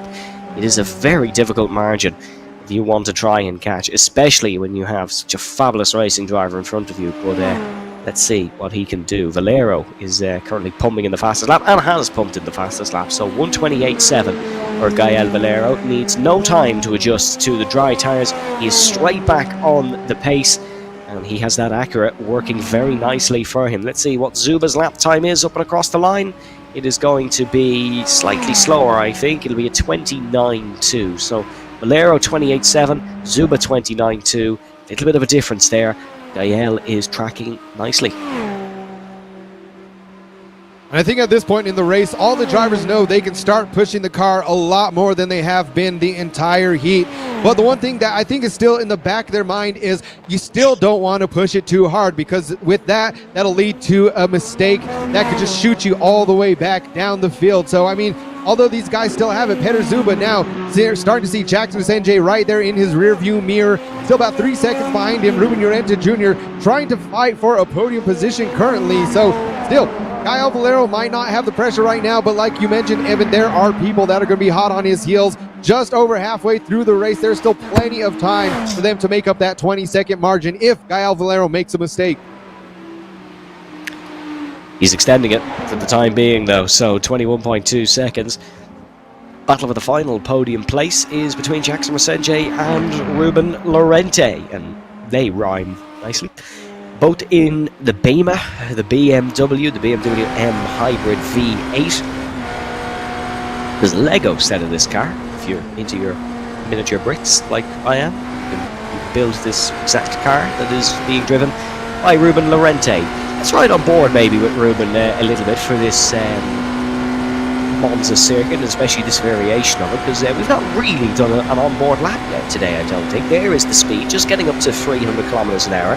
Usually you'd be planning your braking for the Avanti del Rettifilio, but not on this occasion.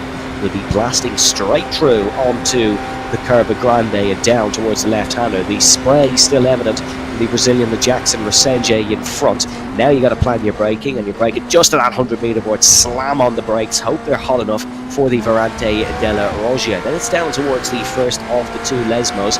You got to carry your momentum into this corner. Fourth gear being used, down to third for Llorente. Doesn't short shift on exit. Very confident in his BMW's grip.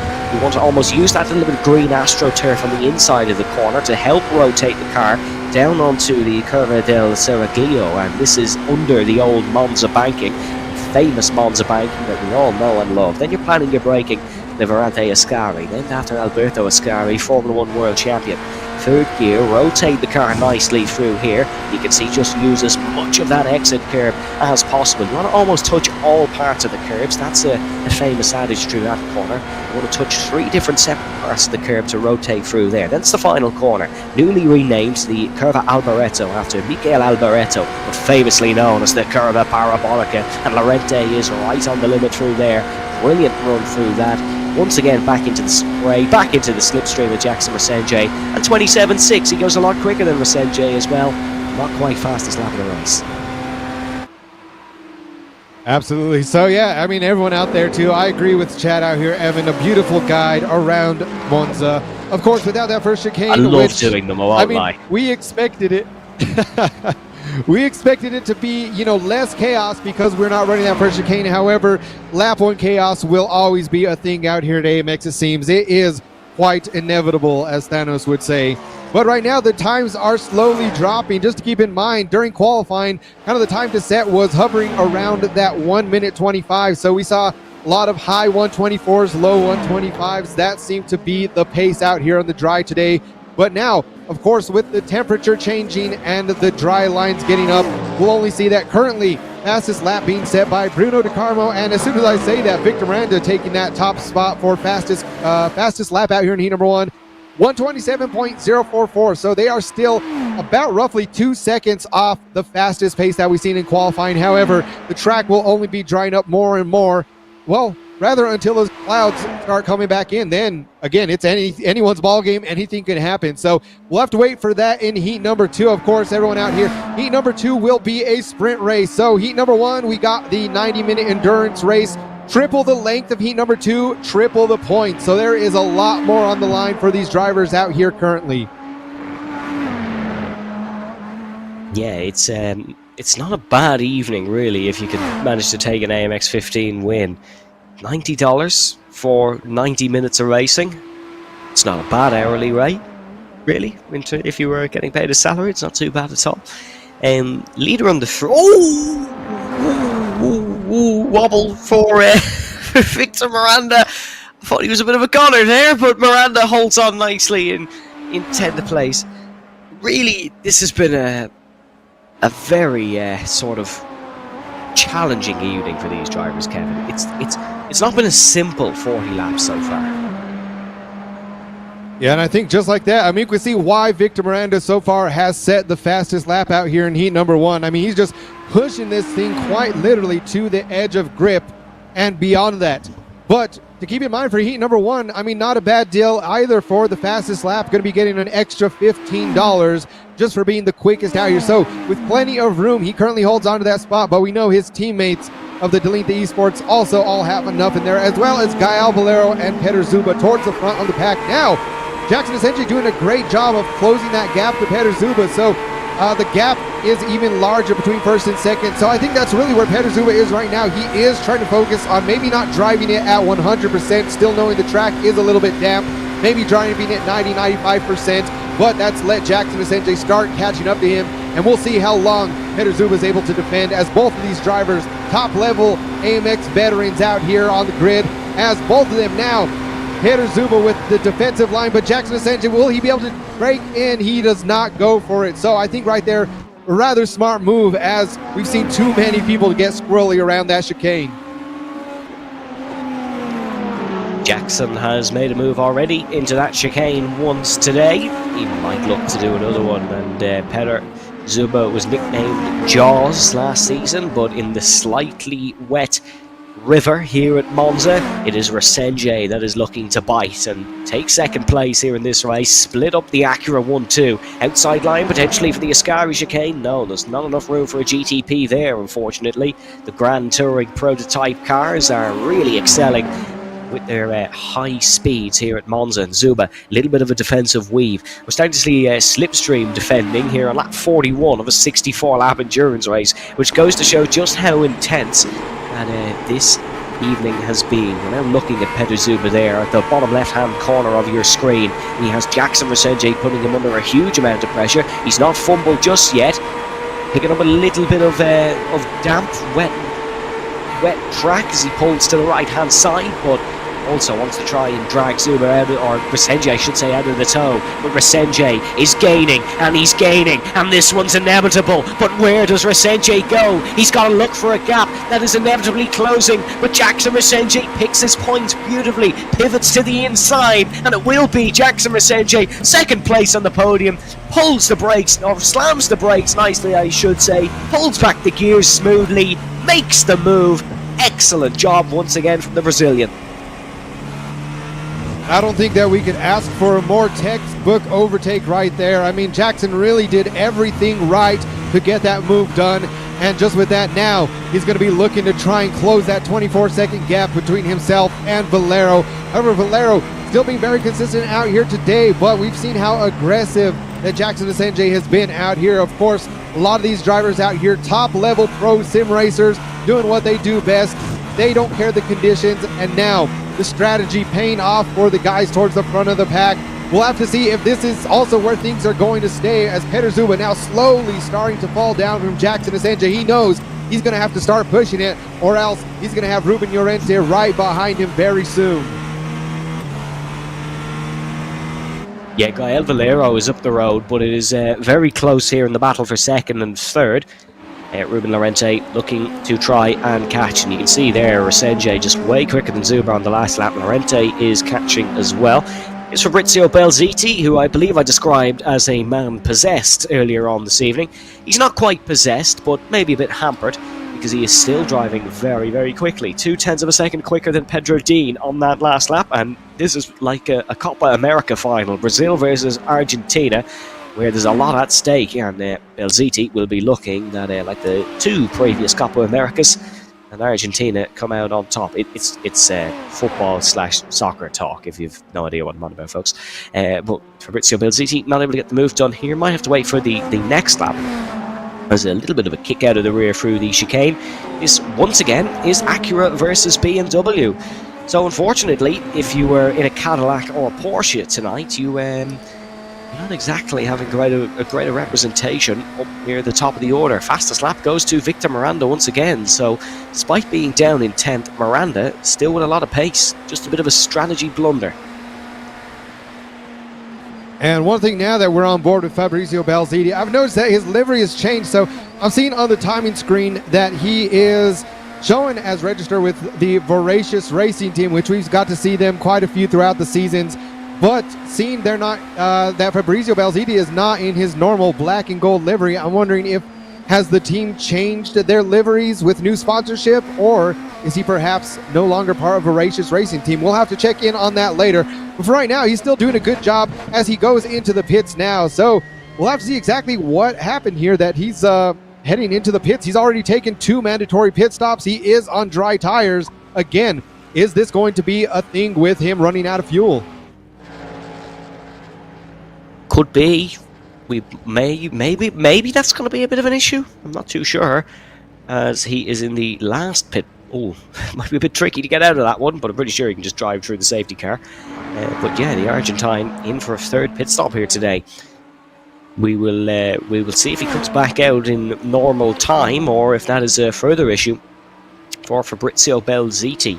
He's not the only man who's going to have made 3 pit stops. Victor Miranda is one of them. There's no way that we can check the fuel on these cars, so we will have to play it by ear and see how they are all managing. Certainly if you're Gael Valera up the front, you can probably afford a splash and dash, but Jackson Mersenje maybe not. Someone saying could be after the fastest lap. Yeah, potentially. Might be that. And another saying you wanted to check out the beautiful Porsche safety car. Unfortunately, racing drivers, for the most part, actually hate seeing the safety car. Unlike us viewers at home that might like the Porsche or the Mercedes racing car or whatever IndyCar decide is going to be the pace car this week. But yeah, weird for Belziti. He's still in the pit lane and he's going to be last. Yeah, looking out here too. So, I mean, well, there's tons of things to keep looking at during the timing screen. But I was looking at the pit times for a lot of these drivers. Of course, Gael Valero having about a 48-second pit stop, Peter Zuba 50 seconds. So there's a lot of guys that are 45 to 50 seconds. I'm assuming those are pretty much all the ones that just made sure to put in that extra fuel. That way they would not have to worry about it at all come the end of the race. There's a few guys in there that are under 30-second pit stops, Jackson Asenje being one of them. So like we said, whenever they pitted in, Gael Valero pitted on lap number 33, Jackson Asenje pitting on lap number 33 as well. So I mean, really, definitely it is part of the strategy, but I'm getting curious to see, will Jackson Asenje have enough fuel to last on this one, having nearly 20 seconds, or yeah, about 20 seconds, almost exactly less time in the pits to get fuel his last time around than Gael Valero, if that is going to be an issue for him. I mean, that may be as well why he got such a great run on Peter Zuba. If he had that much less fuel in it, I mean, it was really only a matter of time to him start walking away in that 2nd place position. Yeah, Belziti, I think, might have pit for the fastest lap. Just looking at that prize money on the right-hand side, it's definitely a feasible achievement. He's down in 12th, so that's $12. If he gets the fastest lap, that adds 15. He would get more than where he was. So, you know, works out well for that. Hello from Korea. Hello from Monza. Back to you. Yeah, let us know where you're watching from in the stream chat, folks. And if you have any conversational topics or any questions for myself and Kevin, please do feel free to bring them up. This is a beauty of endurance racing. We get to have a bit of a chat with you guys at home. We get to have a bit of a discussion as well. So definitely let us know if you have any questions or anything, and we'll try and answer them. Or even if you have a bit of a topic of discussion for myself and Kevin. One topic of discussion in the mind of Jackson Mersenje is going to be that he is dropping Peter Zuba. He is driving exceptionally today, and I think this is the best we've seen Resenge for quite some time.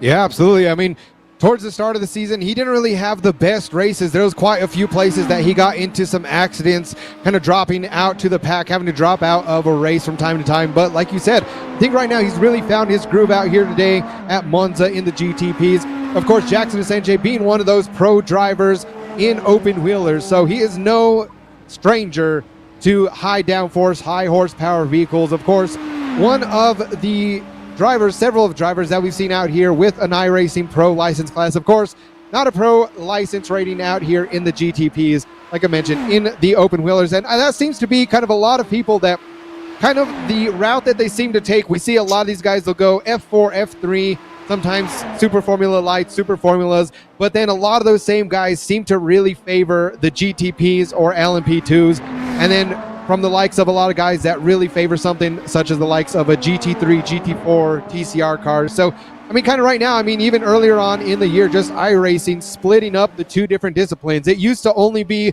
a road racing license. They have splitted it up a few months back into a Formula license as well as a sports car license. So we'll have to see if they change that up. I know there's a lot of guys out there in the dirt racing community, a lot of rallycross guys, the Pro 2 trucks, Pro 4 trucks, kind of wondering if iRacing is going to start revitalizing that. That's kind of been pushed aside for a while, but that one a lot of guys can really see, hey, you drive one of the jumpy trucks a lot different than you drive a rallycross car. Also, are we going to get those back in here? I know some people wanted to see some of those out here in AMX, but luckily we are going to be bringing one here in a few weeks. We will have the Pro 2 Lights trucks out here. So that, I believe, is going to be an AMX Zero race. Going to be a great time. I know a lot of people are going to be excited about that. And yeah, we'll see how many people show up and participate.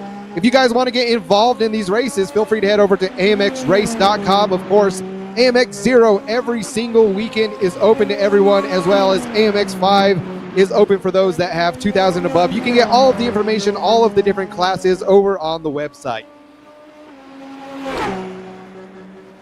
Lap 47 of 64 now. Someone in the stream chat asking, is it morning in Korea? One of our broadcast staff, Jacob, would probably have a fairly grumpy answer to that question for you folks. But Gael Valero is flying here at the front. Jackson Resenge in second, 24 seconds. Gap remaining about the same. They're both lapping fairly quickly, but they are dropping Petr Zuba. Someone else saying, heard there were some F1 guys in last night. I clicked on the stream for about 10 minutes and I heard Kevin commentating, so he might have a better answer to that question than I do.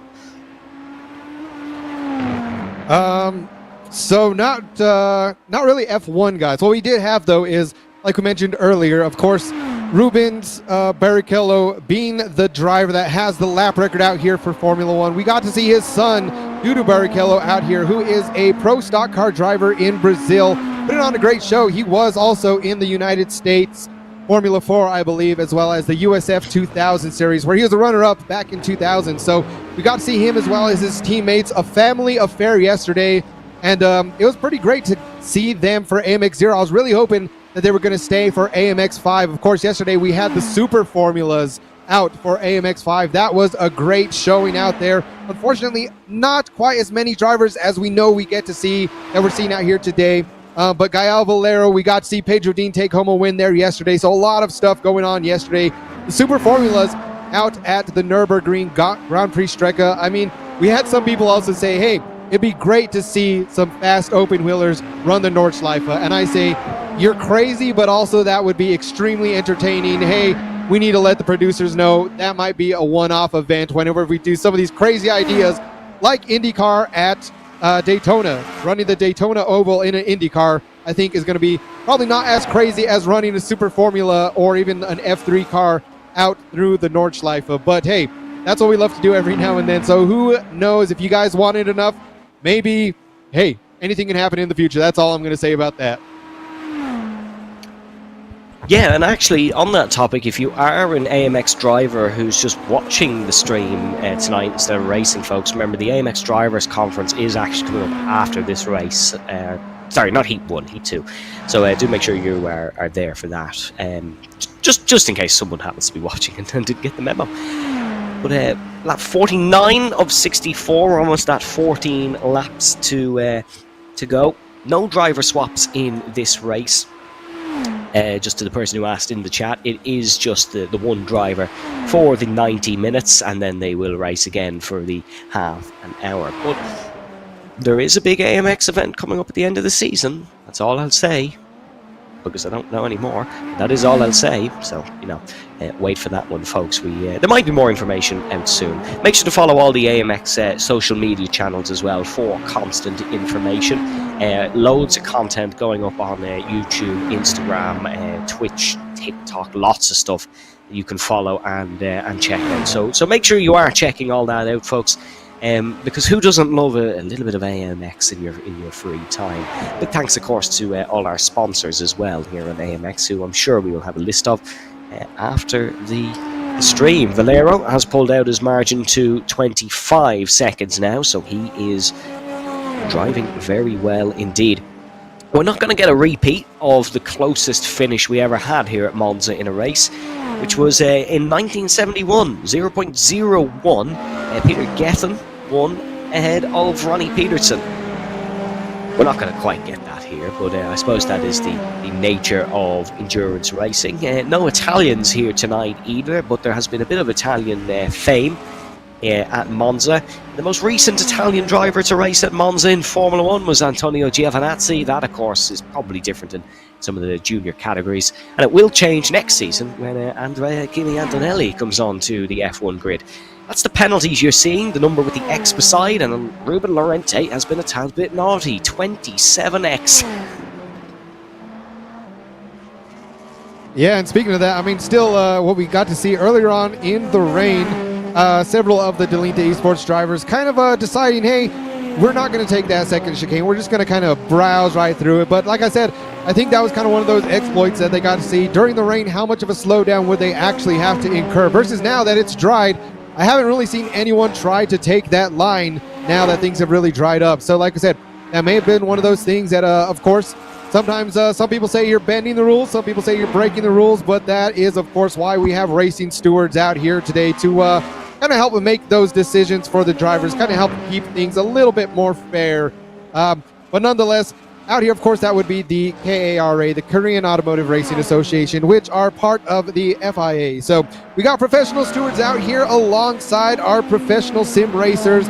Great time for everyone. And I mean, then you have a couple of jokesters up here in the booth, but we love having you guys. We love being out here with you as well. And still seeing, man, chat going crazy. So I love seeing, although you guys are out here, sometimes, hey, I think last season it started becoming a bit of a running joke for maybe some of the races of saying, hey, all right, we got the AMX podcasters out here. So we see you guys in the comments and we see what you guys are posting out on social media. So we have our eyes on you as well. But back to our eyes on the race. Still lap number 51 of 64 out here. Gael Valero holding a consistent 24-second lead over Jackson Asenge in second place, as well as Peter Zuba starting to fall back a little bit now, just over 7 seconds, but still holding on to that third place position. Yes, we have professional drivers, professional stewards, and commentators. But we do love having you alongside us in the chat, folks. Some great questions so far tonight, and some slightly peculiar ones, specifically about my relationship status. But we'll just skip over that one. But this is again the nature of endurance racing. It can become a podcast a little bit, but it's also thoroughly enjoyable. And to be honest, we had a very hectic start to the race. I think it's nice to have a little bit of a calm moment. Have I ever been to Monza? Drift God asking. No, I've never been to Italy. Actually, I've never been to Italy. I'm a little bit closer to Italy than Kevin. Of course, in Ireland, it would only be about 2-3 hours maybe for me to get there. But no, I've never been to Monza. Disappointingly, I think it's a place every motorsport fan has to try visit at least once. Yeah, that's definitely one of those things that, I mean, of course, being in America, it is, the U.S., yeah, we have a little bit longer, just a little bit of an ocean to pass to get to some of these great races, some of these great sites. But I mean, nonetheless, there's still plenty of sites that I would love to see in America. A lot of historic racetracks. Laguna Seca, especially now, that we have Formula Drift now putting Laguna Seca on the calendar. That is one of those events I want to definitely watch. I've got a little bit more involved in some more U.S., North American motorsports as well with the IMSA, kind of checking those out. So definitely have a lot of things on my calendar that I would love to check out. Definitely Formula One whenever they come here. I know I had a friend who I got a kick out of it because he didn't even know that Formula One was in Las Vegas last year. He just happened to be in Las Vegas at the exact same time as the Las Vegas Grand Prix. And he said at the time that, there was a big controversy over all the tickets. A lot of the locals not too happy about the streets being shut down. But I think the day before the event, even through Free Practice 1, there was a lot of tickets going for super cheap, practically just being given away by a lot of events. So he's like, yeah, I very much thought I was going to, maybe just check out a Formula One race casually. And I said, all right, man, well, no one really casually checks out Formula One race. But like I said, a bit of controversy surrounding the Las Vegas Grand Prix and its success. So it was still some great racing nonetheless. Back on the calendar this year. Maybe I will go out there and check it out. Who knows? But back to the race on screen. Right now, still looking at Pedro Dean, and also we have the top speeds going up, 320 kilometers an hour. I'm kind of curious of how accurate those are, Evan, because we got to see during the rain that those speeds were faster than they are right now on screen. So, we might just have to double check the accuracy of those. Yeah, don't know about them. Slightly dodgy. Interesting that you mentioned Formula Drift. The current Formula Drift Pro Championship leader, James Dean, another Irishman, was drifting about 5 minutes from my house today, so I was hearing his car squeal. You got to drift the Lexus IS200 as well, which was very interesting. If you're into your drifting and stuff, you'll know that if you're a boy racer, I'm not sure if that's a universal term, but you'll kind of know what we are on about. Laguna Seca is a great track as well. I love Laguna Seca. My first memory of Laguna Seca, some other people might remember it as well, was remember that episode of Top Gear when Jeremy Clarkson played Laguna Seca on, I think it was Gran Turismo 4 maybe, and then went and actually drove the track to see how it was. That was quite cool. Jackson Resenje has entered the pits, so we were posing the question earlier of can Resenje go to the end of the race? The answer is no. He's had to come into the pit lane. That gives Peter Zuba second and Ruben Lorente third. That also poses the question, who else is going to have to pit? Yeah, definitely. I mean, just a quick reminder of what happened early on in the race. We got to see Jackson Resenje out there with an incident, completely losing his whole front bumper. So he had to get that fixed. And I think just the combination of getting repairs, he didn't want to stay in the pit lane too long, but this pit stop was fairly quick for him. I mean, right now looking like a 3.5 second pit stop. So again, it might have just been a splash and dash, may have just slightly miscalculated his fuel in his last pit stop, but that puts him all the way down into 6th place right in front of his teammate Ralph Benitez. So Ralph Benitez now looking to get the overtake done on the outside, and so far looks like he will have it. So Ralph Benitez now up into 6th place. Yeah, good move by Ralph Benitez. Someone in the chat has spotted something that we haven't. They've said the front left wheel of Ruben Lorente Jr.'s car is actually broken. So we might have to have another look at that one and see what the issue there is. 55 of 64. Remember, folks, our action actually doesn't end on lap 64. We've got a 30-minute sprint race coming up at the same track in the same cars. That'll be very exciting because it is reverse grid and it'll be more traditional AMX format potentially. So do make sure you're sticking around for that one, folks. That'll be a very intriguing race. But it is Gael Valero who leads, Peter Zuba second, Ruben Lorente third, and it is Pedro Dean, Gerard Sedeni Saez, then it is Ralph Benitez, Jackson Resenje, Bruno De Carmo, Victor Miranda, Juan Blaine Nath, Fabrizio Belziti, and Simon Demori. With your only DNF so far is Tobias Soriano, current championship leader. So disappointing for Soriano, will lose his championship lead here in AMX 15, but still plenty of weeks to get it back. It's still early in the season. And you mentioned that, I mean, I keep looking at the timing tower, and I mean, it's always people that have two last names showing up in iRacing that, of course, it always shows the last name. So there, Gerard Sardeni size. I mean, it might just be me, but I'm not sure if he has two iRacing accounts, because I could have sworn either that or a name change that it used to just be Gerard Sardeni, but again, I might just be seeing things. Okay, so it's not just me. I'm not losing my mind I thought it was a different completely. person. I thought it was a different person until about halfway through this. Then I just checked the timing tower, and it has Gerard Southeni's Saez. So unless he just changed his name, something. It could just be something SDK timing related. Who knows? But it is the same person. If you are also confused at that at home, folks, it is Gerard Southeni from last season. And also, I mean, speaking of drivers that do that, I mean, they'll switch up accounts. I've seen Max Verstappen, he has his Max Verstappen, Maximilian Verstappen, and then also Jos Verstappen. So if you ever see any of those three names on the iRacing sessions, pretty much that's most likely Max. Or, I mean, I think sometimes I've seen they'll just use the Jos Verstappen kind of as a joke account.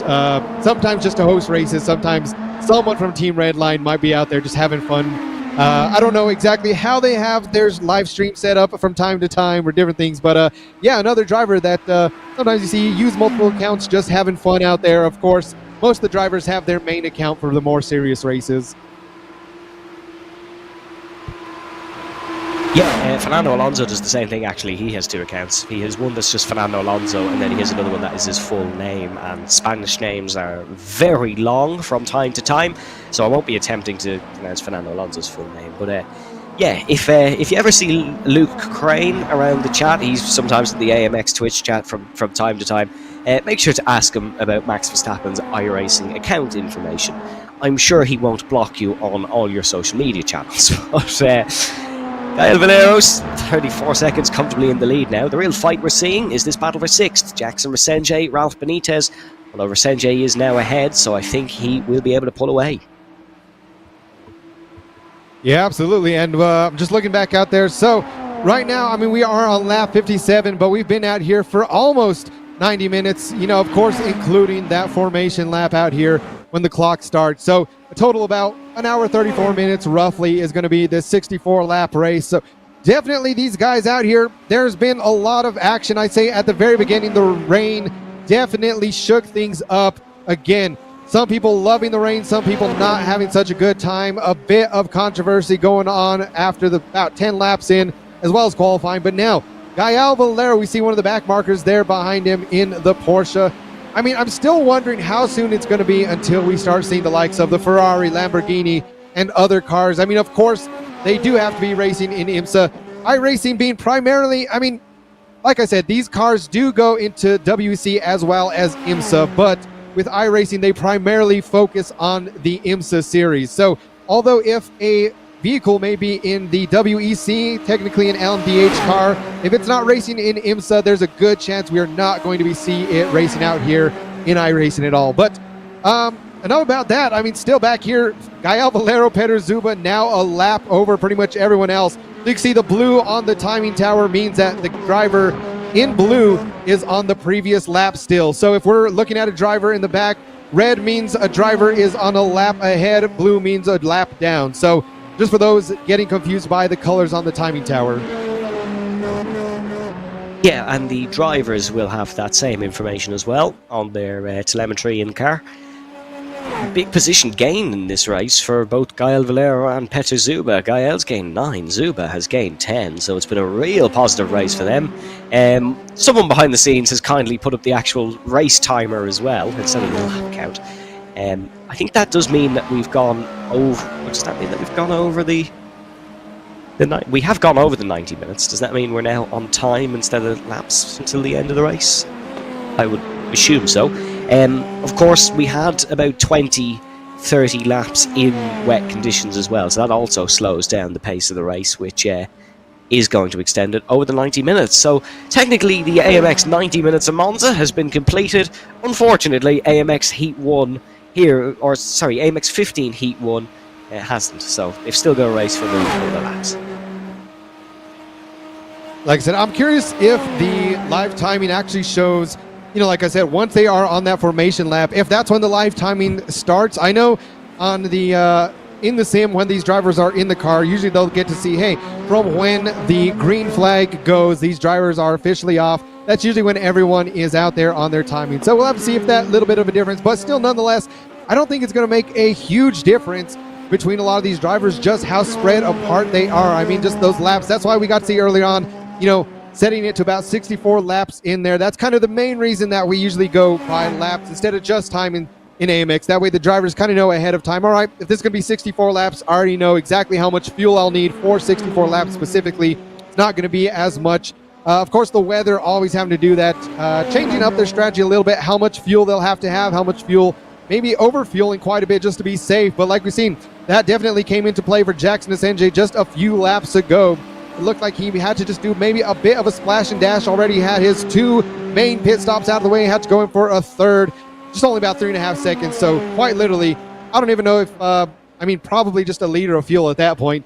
But here we go still. Gael Valero now, the final couple minutes out here. He's been leading the race nearly the entire time and continues to dominate out here.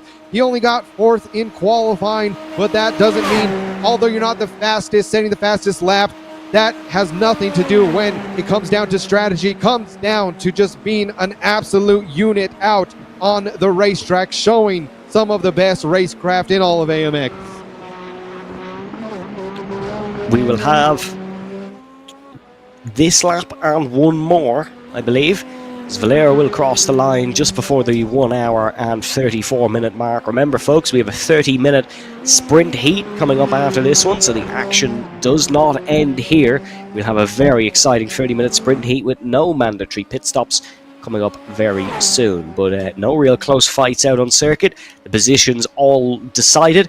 It is now just about bringing your car home to the end of the race, and Valero rounding through the Varante Ascari for the second final time, enjoying every moment of this one because it has been a fabulous performance by the Frenchman. Yeah, one thing that we do a little bit different here compared to other series is, I know I've seen both in sim racing series as well as real life, is typically you get to see the sprint race before the longer race. So we're doing it a little bit backwards here, I guess, compared to other series, if you might say, where we're doing the endurance race first, then the sprint race after. Of course, 90 minutes, you know, the likes of Formula One, whenever they have their sprint weekends, we get to see the sprint race, we get to see the longer race. Other ones as well, I know it's seen F4, other, I guess, really quite open wheel races we get to see as now. Taking it back to iRacing, the Porsche Esports Super Cup, they typically do that, have their shorter race first and the longer race second, but definitely switches it up, have to have a little bit different of a mindset out here for the drivers. I mean, definitely, some of these guys are going to be feeling a little bit worn as they're Gael Valero, as soon as I say that, just going over that bump, but nonetheless, still leading this with over a 35-second gap, so I mean, it's going to be a while. This is looking like Max Verstappen last year, just having ridiculous gap over the other drivers. Yes, it's down under the old Monza banking for one final time here in heat number 1. This is the last lap of the 90-minute endurance race. Well, 94 minutes will be 95 minutes by the time Valero reaches the start-finish line. And here at the famous Temple of Speed, Valero has been right on it from start to finish. He survived the wet weather chaos, managed his tyres perfectly, changed at the right moment, picked the right strategy, and drove to absolute inch perfection time and lap after lap. And Gael Valero will win his first AMX 15 race of the season. A dominant performance here in Monza, an excellent win for the Acura driver. Valero will be chuffed with that one. $90 in the back pocket in his endeavour to winning his third AMX championship. Pedro Zuba will come home in second, 10 positions gained from him. Excellent performance from the Hungarian as well. We can just see there Gael Valero just trying to stretch, just saying, all right, quite a bit alone for the entire time, nearly there. Didn't have any pressure for the majority of that race. Trying to just get in the zone. And now these drivers knowing, all right, shake it off, maybe go to the bathroom real quick, get a snack. But like we said, folks out there, as the drivers continue to come across the checkered flag, don't go anywhere. We have the second heat coming up very soon. So grab your water, hit a quick pit stop, get some snacks, because it's going to be all back to close racing. Like we said, a bit more of the traditional AMX format coming up. A 30-minute race for these guys. They had 2 mandatory pit stops out. Heat number 1, heat number 2 does not have that same rule. So it will be all down to just absolutely turning it up to 11 right off the bat, pushing it. And again, looking like those clouds are starting to roll in. I'm starting to see the forecast now. We'll see if the rain makes a difference for heat number 2. Will that be the great equalizer once again? Well, we will have a full confirmation of your results very shortly, folks, but there is no questions about the winner, Gael Valero. Might be a bit of a steward's investigation after that one, of course, folks. We saw a little bit of track limit shenanigans. Once again, like qualifying, he's not quite in his sim rig, but Gael Valero is your BenQ session winner for AMX 15, heat number 1. Peter Zuba then in second. Ruben Lorente then down in third. Pedro Dean in fourth, with Gerard Sadeni Saez in fifth. Jackson Mersenje in sixth, then Bruno De Carmo in seventh. Juan Blainat in eighth. Ralph Benitez then in ninth. Victor Miranda in 10th, but crucially also takes the fastest lap. Fabrizio Belziti in 11th. Simon Demori in 12th, with Tobias Soriano at non-finish 45 laps down. We had confirmation during the race for folks. You've got to complete 80% of the heat to be classified as a finisher. Soriano will not. There's the prizes they pick up on the right hand side for AMX 15 heat number 1, and $90 for the Frenchman Gael Valero is not a bad evening indeed. All but 6 including Valero not lapped, so Gael managed to get all the way up to Juan Blainat. That's not bad for a 90-minute endurance race. There were some very decent performances there. And I suppose, Kevin, we no longer need to talk about strategy, which is the big part of an endurance race. Now it's all about racecraft. Absolutely so. Back to another sprint race coming up. Like I said, these drivers have a few minutes to warm up, and with that, we will be seeing you guys back here in just a few minutes. We'll keep an eye on the cars on track. We have just about 3 minutes left until we hit the grid, so we will see you all very, very soon.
And a welcome back to Monza, folks. A couple of people asked about that song playing in the background. It is called Let You Go by Savoy.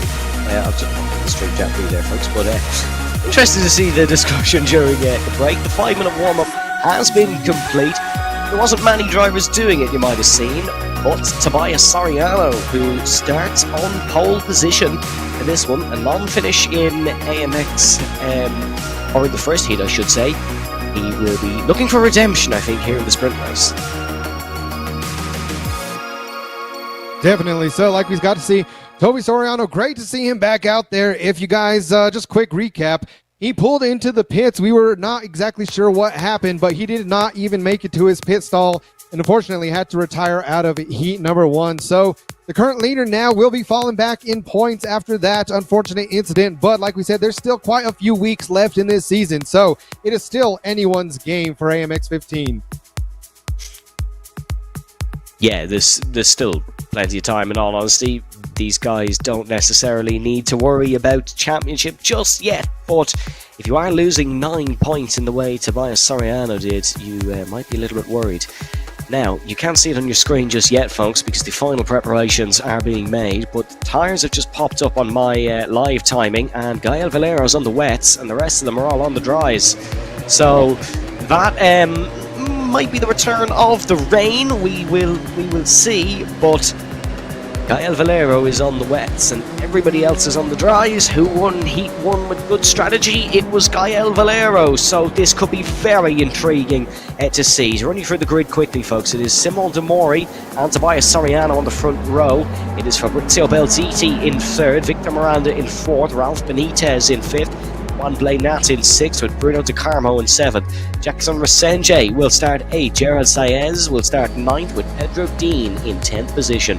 Ruben Lorente starts 11th, and then there's a star-studded back row of Peter Zuba and Gael Valero. It's almost like a basketball team where your 2 stars are in the back court. But Gael and Peter have a lot of work to do if they want to try and win. Remember, earlier race 90 minutes long, this one 30 minutes, significantly less laps, very much important like the earlier heat. The Porsche base car is going to pull into the pit lane in a couple of moments. It is going to be Cadillac alongside BMW in the run down towards the Curva Grande and the Varante della Roggia. Remember, this was very dramatic in the earlier heat, so keep an eye on it as foot is to the floor for Soriano, and we go racing for the final time here in Italy. 21 laps this one is, so they got to start making moves fairly quickly. A little bit of spray immediately, so the wet tyres could be a good option. No turning right for the first chicane. We blast straight through. There's a lot of movement from the Delente Esports team drivers there in the mid-pack. Keep an eye on them. They might be able to look for an overtake down towards the Varante della Roggia. Soriano is away very well indeed. More start for Simon De Mori. He might be 4th coming off the exit of the chicane. No, he won't. The Tony Canan Delente Esports team tripping over each other. Zuba has to go straight on at the chicane. Not as dramatic as heat number 1. Soriano still leads. And just like that, so like I said, so far so good. Not going to say anything before the commentator curse comes into effect, but Toby Soriano definitely has it out for blood. He is looking to say, I had a mess up in heat number 1, but I'm going to show you guys why I won the last time around for AMX 15, why he is going to be shooting for that championship spot. But right now, still towards the middle of the pack, Victor Miranda trying to get onto the podium right behind Simon De Mori. Of course, like we mentioned, Gael Valero on the wets. I was just checking the weather. It does look like there's a very good chance rain will be coming in towards the end of this race. So will it be enough time for Gael Valero to make up that? Like we said, definitely comes down to, are those tires going to hold up by the time the rain starts coming in? But for right now, lap number 2, Toby Soriano still leading it in first place, followed by Fabrizio Balziti and Simon De Mori in 3rd. Yeah, we are lapping slower than the earlier heat, which would indicate that there is some form of fluid down on the surface. I mean rain. Ruben Lorente is down in 13th and into the pit lane, so he might be looking to pit for the wet tyres. We will wait and see. Remember, no mandatory pit stop in this one, but if it starts raining, there's going to be an awful lot of them that might have to come in for the wet tyres, as Victor Miranda is looking to try and get past Simon De Mori. Poor start for Simon, but he has he's got used to the car got to the grips with it once again, and he is looking to just get a steady pace on. Yeah, absolutely. And like you said, out here, Simon Demori kind of made the mistake last heat of starting off on the dries when it was already starting to rain. So he did pretty decent for quite a few laps. I mean, it wasn't really until a few minutes into the race when he really started slipping and sliding. He was doing a great job holding his own on the dries and the wet. So we might see if, once the rain starts coming in, that will be a benefit to him, knowing how much he can already push it on those dry tires on the wet track. So definitely, Simon Demori already in that third place position, just knows how much he can push it out here in heat number 2. But right now, still a great battle going on towards the middle of the pack throughout, all the way 4th down to 7th place. We got these guys really just bumper to bumper almost now. Of course, the draft on the long home straight, getting rid of that first chicane, as now we see in the background, Llorente coming out of the pits on the wet tires as well. Here we go, no one trying to really make any dangerous moves just yet. Like they said, it's a sprint race out here, a 30-minute race for heat number 2. No mandatory pit stops. A little bit less money on the line, but still these drivers doing everything they can to push towards the front of the pack. Gael Valero, 4 seconds adrift off the field, so the wet tyres are not ideal just yet. What he's hoping is that maybe the slicks are the best tyre of the first 4 laps of the race. He'll have the advantage for the remainder. And remember, of course, folks, if these guys have to pit off the dries, 4 set of the wets, Gael will definitely be in the race lead. But the race lead for now is Tobias Soriano, Fabrizio Belziti in second, Simon Demori third, Victor Miranda fourth, and it is Ralph Benitez, Bruno De Carmo, Juan Blainat, Jackson Resenje, Pedro Zuba, Pedro Dean, Gerard Sardeni Saez, and Gael Valero, and Ruben Lorente down in 13th on last. Tobias Soriano, though, driving very well, doesn't have the fastest lap of the race for now. That does belong to Ralph Benitez, who's down in 5th position. But it is an Argentine 1-2 here in Italy. Maybe a couple of older Italian football fans getting some bad memories to the Italia 90 World Cup. But Benitez is going to try and look to make the move on Victor Miranda, as there's not an awful lot of moisture in the air just yet. It's the track is not getting soaked, but it definitely looks inevitable. And I was looking there, Gael Valero coming across the line a minute 30, so he's already roughly 3 seconds slower than a lot of these guys, 3 to 4 seconds slower on those wet tires. So like I said, a lot of these rain does look like it's going to be coming down very soon. So if that is going to play into strategy, if he's going to be able to somewhat kind of get the overcut all the way from the very beginning of the race. So like we said, although he's going to be about 4 seconds slower than these other drivers, really right now it comes down to the timing of when the rain is going to hit the track. As we can see now from the onboard footage, just a lot of gray clouds. There's not a blue sky in sight. So now it is only a matter of time for this race to get changed up by the weather once again. But for right now, it is still Toby Soriano leading by about just over a second and a half over Fabrizio Belziti. Belziti now having to defend against Simon Demori, as well as Victor Miranda trying to make the move over Demori. So there he goes, now cutting to the inside. A beautiful move, and it looks like he will get that move done. So now Victor Miranda slotting up into 3rd place. Yeah, Victor Miranda was very quick come late race in heat number 1. He is exceptionally quick here in heat number 2, and he's got the move done on Simon Demori down in towards the Curva Alboreto, the Curva Parabolica, and now Ralph Benitez might look to get past Simon Demori as well. And this Cadillac is just struggling around Monza today. Benitez is going to get the move done into the Curva Grande, and that is a brilliant move for Ralph, who is up and ahead of Simon Demori. The Cadillac not exactly great through the corners. It is quite a bulky car, but it does have a 5.5 litre V8 engine, which is why I'm surprised it is struggling so much in a straight line, considering it was 2 Beamers that went past, which only has a 4 litre power plant and 30 less brake horsepower. But that's how the cookie crumbles, and unfortunately Simon is visibly struggling. That track though is a lot wetter than what it has been, and I think the wets might slowly start getting better. It's still a little bit off. They might get better. Yeah, looking at it too, I mean, that really just goes to show how much the engineering of these cars, how much goes into the aerodynamics. Although you can have slightly different horsepower, slightly different weights, just the aerodynamics really favoring to some parts of the courses rather than others. And that seems to be the case out here. The BMWs now still 4 BMWs in the lead. Again, versus heat number 1, where that was definitely more of an endurance race than rather out here into a sprint race. These guys having to push a little bit more. Simon Demore still losing just a little bit of time. I mean, he's gotten overtaken twice in the exact same spot, so he's definitely going to have to start being a little bit more defensive if he wants to hold on to that 5th place position. Yeah, he's another Tony Kanaan esports car behind him here, as this is Bruno De Carmo. Flicking it around the outside of the Curva Grande. That's such a difficult move to do. You have to be a different level of brave, and look what's coming. Bruno De Carmo not able to get it stopped in towards Steve Arante Della Roggia, and something we haven't seen since about lap 20 maybe of the endurance heat. To be fair to De Carmo, he let Demore through. That was more a mistake than anything. Now Juan Blanat able to get past Bruno De Carmo, so De Carmo suffering this time round from maybe the X's, and Juan Blanat is able to get past Bruno. Bruno wouldn't be the first man to suffer from X's, but Juan is able to get the job done, as he took the track limits nicely. And I was just looking at the timing tower now, so we have another driver out of the pits. That's going to be Gerard Sardeni Size coming out now on the wet tires. So we'll have to see. I think at this point, a lot of the drivers didn't really expect to. Of course, Gael Valero still sitting in that 11th place position. However, he's seen the forecast and he knew, I'm going to just hold off on the wet tires. I may be slower at first, but I'm going to save all of that time by not having to go into the pits. So definitely that is still paying off for him, as now Size and Llorente have since gotten behind Valero. So now Valero still on the lead lap. Now Jackson essentially hitting the pits as well. Evan, I think these guys are going to have no choice but to pit very soon before they start getting into some incidents.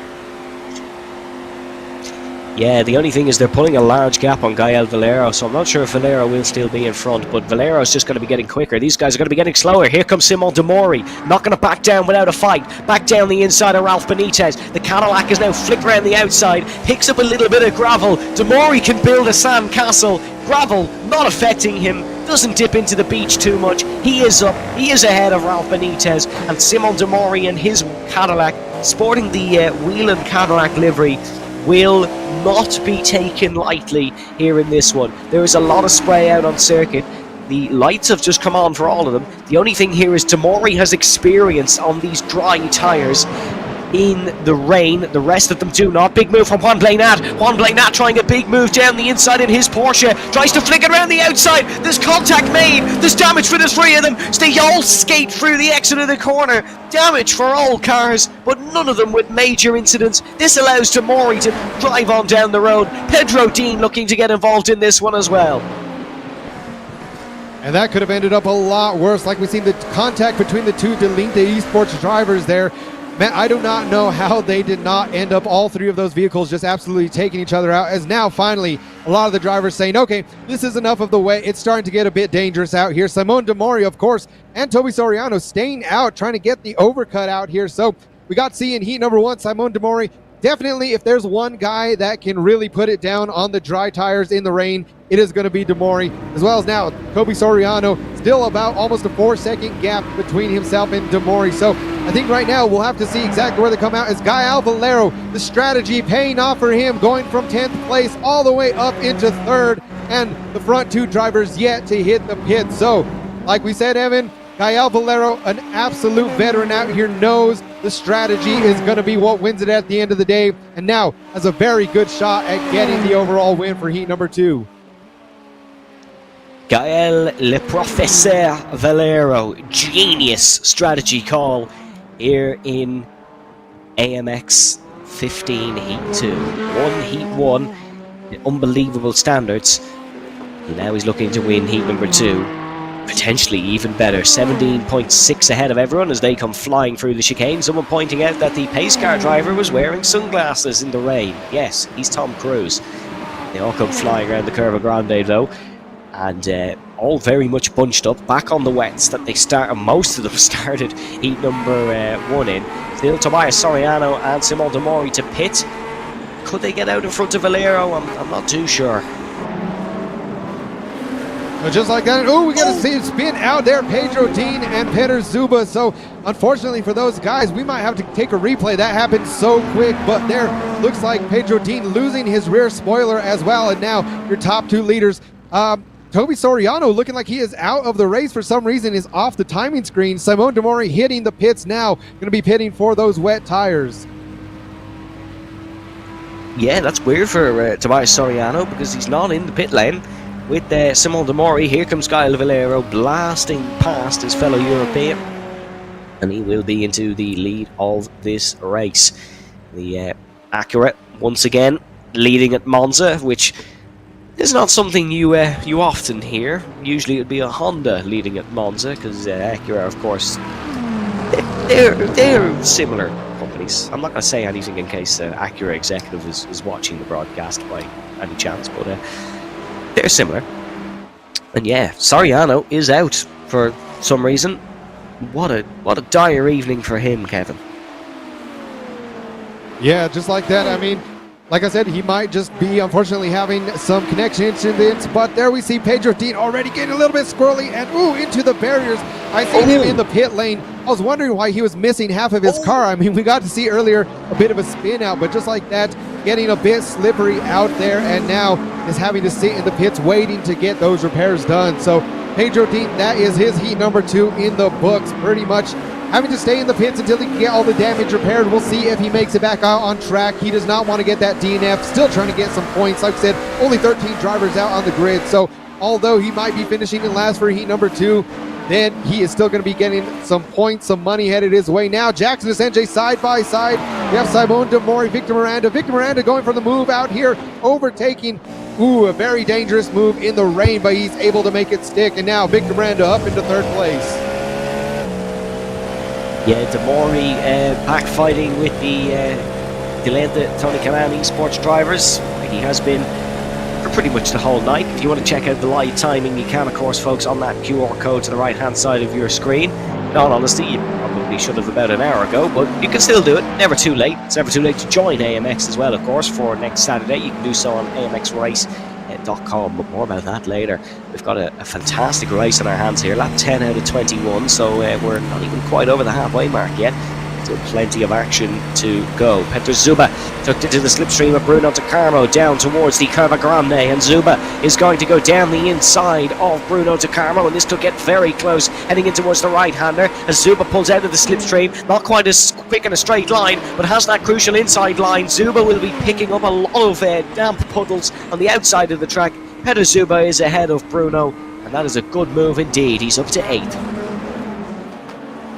Just like that, from heat number 1, these drivers really just figuring out how much they can push it in the rain. And Petr Zuba, like we said, an absolute just beast out here in the GTP classes. The rain is no big deal for him, as well as now towards the front of the pack. There we see Juan Blenat trying to hold off Ralph Benitez. So another battle from one of the Delenta esports drivers, trying to overtake Juan Blenat, battling it out for that 5th place position. I mean, these guys, just really, no matter the weather, we always say the rain is the great equalizer out here, but the more time that these guys spend out in the rain, really the more comfortable they get in it, and that is showing very much so out here in heat number 2. A little bit squirrely there from Ralph Benitez, but he's still doing a great job holding on, driving almost nearly completely blind right there in the middle of the pack. Yeah, the spray is quite bad here. As look at Petr Zuba looking for more. He is hungry like a shark.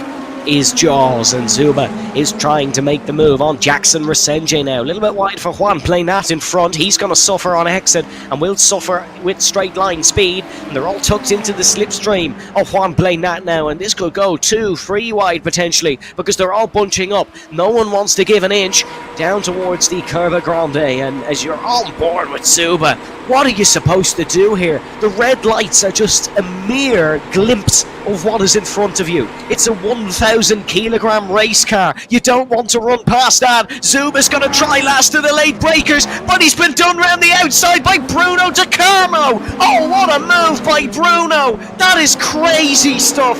De Carmo is able to make the move from near on nothing. He didn't have a chance, and he still took it.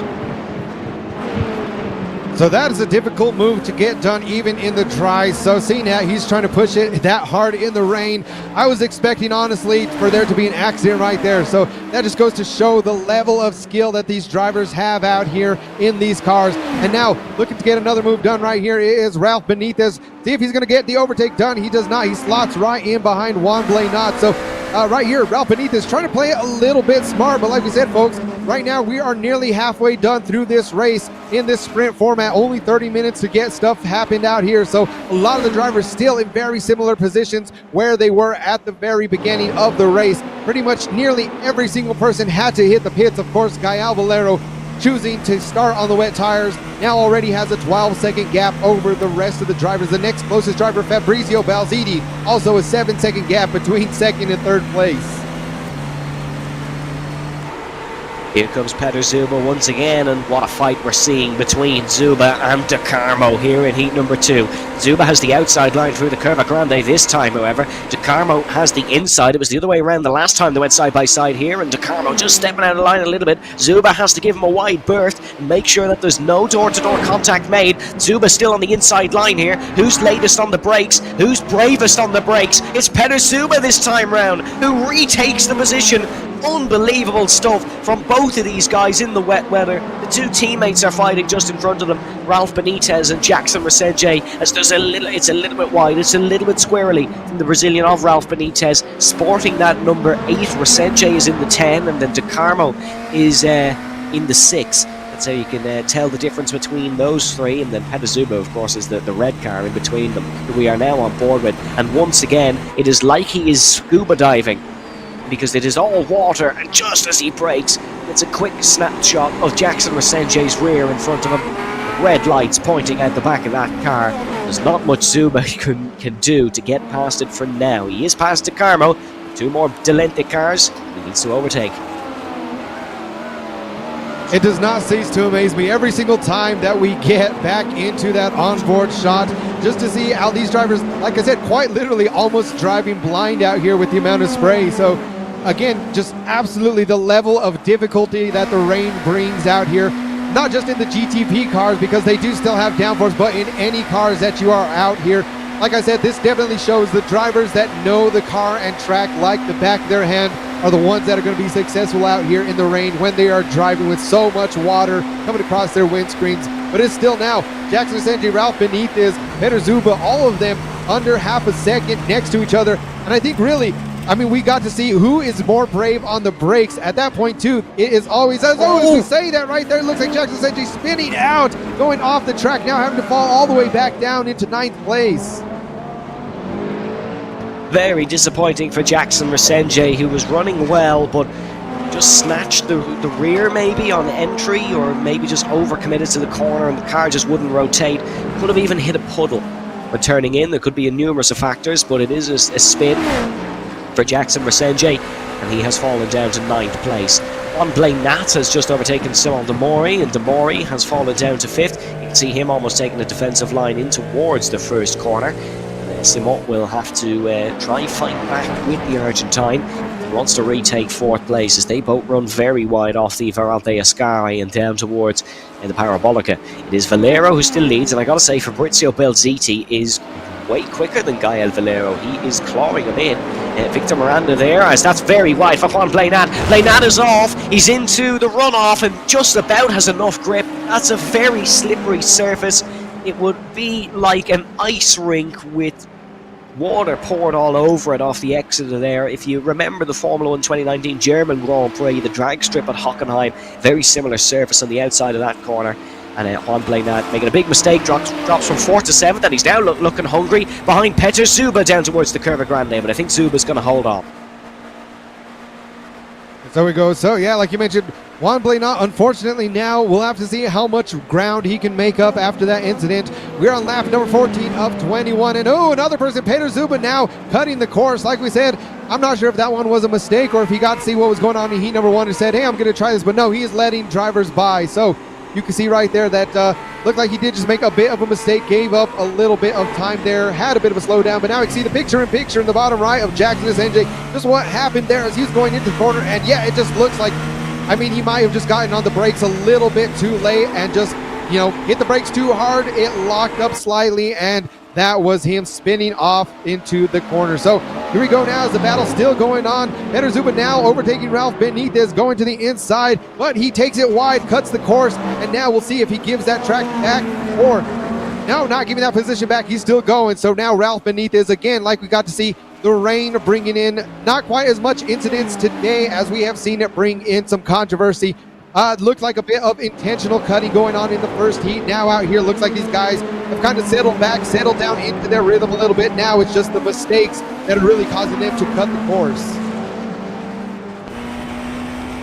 Fabrizio Belziti is lapping 2 seconds a lap quicker than Gael Valero. There is 6 or 7 laps to go and the gap is 7 seconds. That could close. Belziti could pull off a masterclass, maybe even a miracle depending on your interpretation of it here. He is driving extraordinary. Valero has come from the back to the front and that still mightn't be enough to win here, but we've been looking at that Zuba Benitez Blaine Nat battle for so long, we haven't really noticed it. There you can see, look, 0.6 of a second quicker in sector number 1, 7 in sector number 2. The Argentine of Fabrizio Belziti, he has more words to put down on the page here in what's been a thoroughly entertaining story. And there's, we're waiting for them to come across sector 3. Also, almost half a second from Fabrizio Belziti. So, again, not exactly sure what's going on. Gael Valero, like we say, sometimes it's a lot easier when you have no one around you. Sometimes you start to lose focus, and now we can see the absolute focus on Gael Valero's face. See him keep looking up. I know he's looking at his timing, looking at his rear view mirror, just saying, all right, I can see that Belziti is starting to close in. I'm going to have to do something different before this guy catches me. Again, however, Gael Valero, one of the best defenders in the game that we've seen out here at AMX. So, although Belziti has pace, he's still going to have to pass Gael Valero. So, Evan, this may be the battle of the day on our hands coming up very soon for the win. We'll have to wait and see as still the battle for P5 ensues. Fabrizio Belziti was 2.9 seconds quicker than a double AMX champion on the last lap. Battle will commence here. The game is definitely on and it's only kicking off. Fabrizio Belziti is clawing Gael Valero in at a rate of knots here. But as Kevin said, and as I believe it was the great Murray Walker once said, it's one thing to catch a driver, it's definitely another thing to pass, and Gael Valero could definitely be all elbows out here. Lap 16 of 21, we'll get the second sector split now and again. Belziti, he's not slowing down, Valero is struggling, and Fabrizio Belziti is a man on the move. Remember, Valero started on the wet tyres, the rest of them had to pit, and that could be the big difference maker. They're a lot fresher on board Fabrizio Belziti's car. He's in BMW as opposed to Gael Valero in the Acura. Both 650 brake horsepower, both the exact same weight. So it is driver skill that's really making the difference here. Yeah, and you don't really think about where the tires are going to be in a race like this. Like I said, only 30 minutes, but definitely just those few laps out there on the dry track could have definitely worn these tires down so much quicker than Fabrizio Belziti. I'm glad that you brought that up, Evan, of just seeing where these drivers are on fresh tires. I think that's one thing not too many people think about during a rain race, because they see, all right, the track is wet. That itself is just keeping the tires nice and cool. But however, just that as well as, although it's a 30-minute race, we'll have to see. Fuel may or may not be an issue here as well. I'm not sure if Gael Valero might be slowing down a bit because he knows he has to save on fuel. Some of these other drivers, when they went and changed their tires, had a bit of a chance to add some more fuel, whereas Gael Valero has not hit the pits at all. So that may be coming into play here. Like we said, lap number 17 of 21, that gap is all the way down to just over 2.5 seconds. Yeah, and it closed by over a second, even including a Belziti mistake on the last lap. He ran wide or had a snap into one of the corners. Victor Miranda is closing in as well. This could be a 3-car fight if they all play it nicely, because Victor Miranda 0.7 of a second quicker than Gael Valero in the second sector. The second sector is only 19 seconds here at Monza. It's a mere amount of corners. And yes, this is really a turn for the books. Fabrizio Belziti could pull off something quite miraculous, something not seen before here in AMX, and that would be to hunt down a champion, a double champion, and not just any double champion, Gael Valero. One thing that we've seen from Fabrizio Belziti early on in the season as well as previous seasons is that he is a very aggressive driver. So in times like this, it is definitely paying off for him. But like I said, as long as these guys can keep it clean, we've seen other places early on, especially I remember one of the first TCR race of the season. Fabrizio Balziti doing an excellent job in the TCR vehicles, but just pushing it a little bit too hard, getting into some incidents. So I think right now, like we said, it's definitely doing it, as now he is under 1 second, about to start catching the draft of Gael Valero. With just over 3 laps left out here, things have finally heated up in the cool rain. Fabrizio Balziti looking to make his name known to get onto that top spot out here at AMX this season. Yes, the window wipers on board the Beamer of Fabrizio Balziti are going to have to work overtime, because he is right into the draft and looking towards the Lesmos. Look how close he's got. Suffers a little bit in the dirty air, runs a tad bit wide, but 10-15 seconds have been caught by Fabrizio Balziti in a mere amount of laps. Slides out of Lesmo 2. Here we go, already starting to struggle maybe a little bit since he's caught Gael Valero, but the pace advantage is still huge. Picture in picture is looking back at Balziti.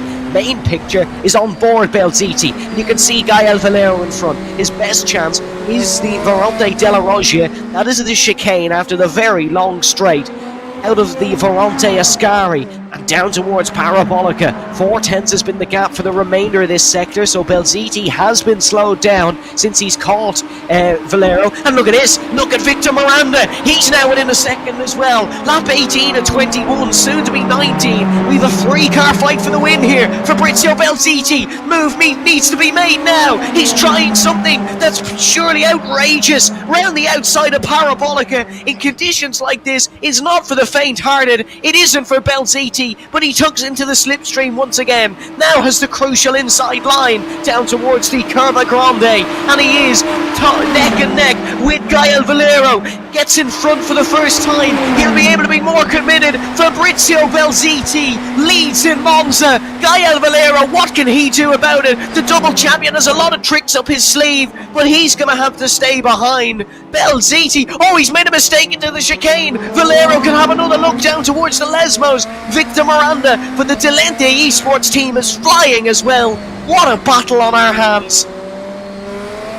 So just within a couple laps, we got to see how much of a gap was closed. I did not expect Victor Miranda to catch up that quick, but like we said, now these two up front battling it out side by side. We'll have to see. It can be quite literally Owen's game now, as Victor Miranda now going up into second place, able to get the move over Gael Valero. Gael Valero just like that, going from first place all the way down into third, just within the span of a couple laps. Now Victor Miranda on the hunt for Fabrizio Balziti. Both of these guys, it is Argentina versus Brazil. A tale as old as time itself. These guys going to be battling out now with just a couple laps left to go. Let's see if Victor Miranda is going to be able to hold one down, or will it be the Argentine of Fabrizio Balziti? Nonetheless, Gael Valero going to be having to push no matter what if he wants to get either of those positions back. We may have a photo finish on our hands, folks. We'll have to wait and see. Again, these drivers will have to keep it absolutely perfect. Fabrizio Balziti just showing up immense pace over the other two drivers.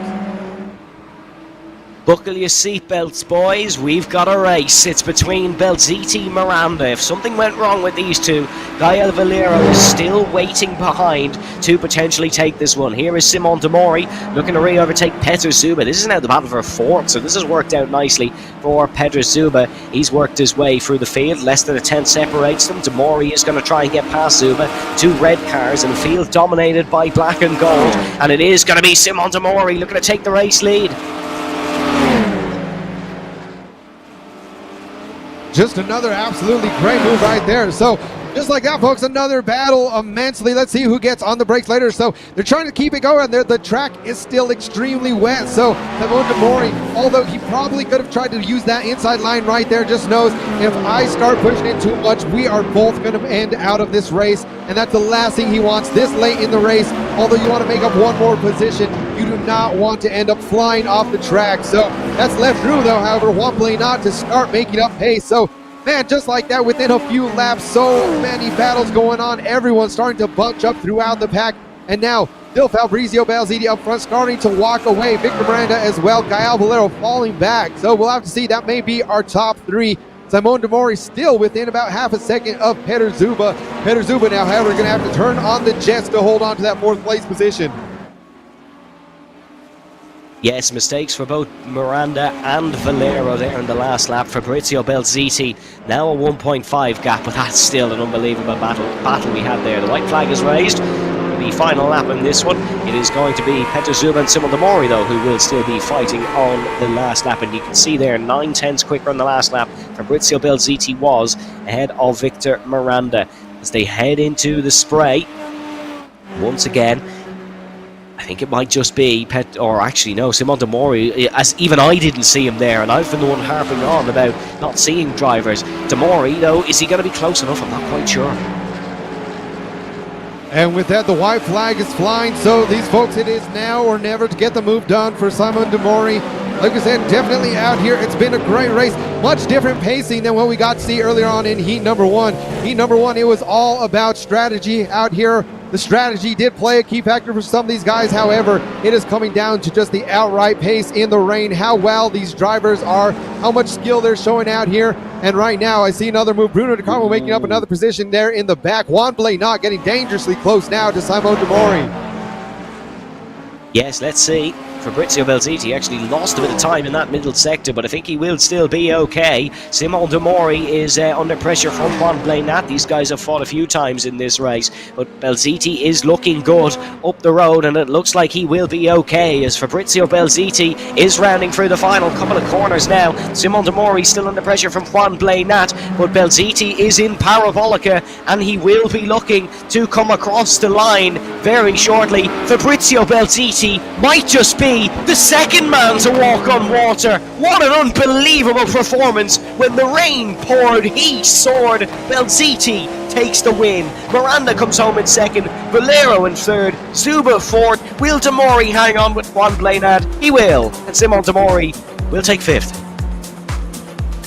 Now that's definitely going to be a battle to remember between Belziti, Miranda, and Valero. That one, I have no doubt, is going to be making the highlight reels later on. Of course, huge congratulations to all of the drivers throughout from qualifying. Heats number one, heat number two. Gael Valero almost getting the complete undercut from the very start, as now we see people doing a great 360. Oh man, that was almost an amazing 360 right there from Ralph Benitez. Gonna have to hire him on as well for another stunt driver. No, it seems like we see all these drivers out here, they may be missing their calling as stunt drivers too. I got to see one of your clips, Evan, that you think one of the races that we got to do together as well. Some of these guys getting tangled up, and 360s all around for everyone in the rain. But like you said, Fabrizio Belziti definitely super happy with this one. Gael Valero just quite didn't have the pace to keep it there towards the end. Didn't quite. The tires fell off as Fabrizio Belziti is your BenQ session winner and takes the fastest lap as well. Victor Miranda in second, Gael Valero in third, Peter Zuba comes home in fourth. It's a lot sunnier in the cinematics that we have. Then it is Simon Demori in fifth. Sorry, apologies, it was Ralph Benitez that took the fastest lap. Juan Blaynaud in 6th, Jackson Versenje in 7th, Gerard Saez in 8th, Bruno De Carmo in 9th, Ralph Benitez in 10th, ahead of Ruben Lorente in 11th, and it was Tobias Soriano and Pedro Dean. And you can see the prizes there. Fabrizio Belziti taking home $30, but what an evening of racing we had. Yeah, absolutely. And looking there, just double checking the timing screen. So that was, yes, Ralph Benitez with the fastest lap. So a bit of a little thing. I mean, nonetheless, still extra $5. I know there was some drivers that seemed to be trying to go for the fastest lap in Heat 1. Of course, Heat number 1 had triple the points, so these drivers did not let that affect them, whether they had a bad race in Heat number 1. They definitely came out here for Heat number 2 to redeem themselves, and it was redemption all day long for Fabrizio Belziti. It was honestly a really entertaining evening. We had so many good moments, which you don't usually get in a long endurance race. I think it was thoroughly enjoyed by us, the drivers, and hopefully you guys at home. Absolutely. Like I said, we'll have to catch up with one of the drivers that was involved in that crazy three-way battle coming up very soon. I mean, like I said, Evan, I'm glad that you were already commenting on it, because I think it just blew my mind so much. I was waiting for absolutely anything to happen. Quite literally just doing that move in the rain, how close those three drivers got. I mean, I'm just super surprised that none of them ended up into each other and into the wall. Yeah, we had some maybe precarious moments, but we had some thoroughly entertaining ones as well. And we are going to hear from the man who didn't get the win in heat number 2, but dominated heat number 1, the 90 minutes one. We will be speaking with Gael Valero in a couple of seconds.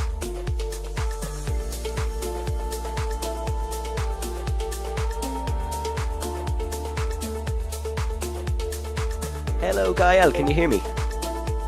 Hello, Gael, can you hear me? Yes. Congratulations, a big win for you tonight in the first heat, the 90-minute endurance. Is there anything you can't do? Short formats, long formats, you are just as quick.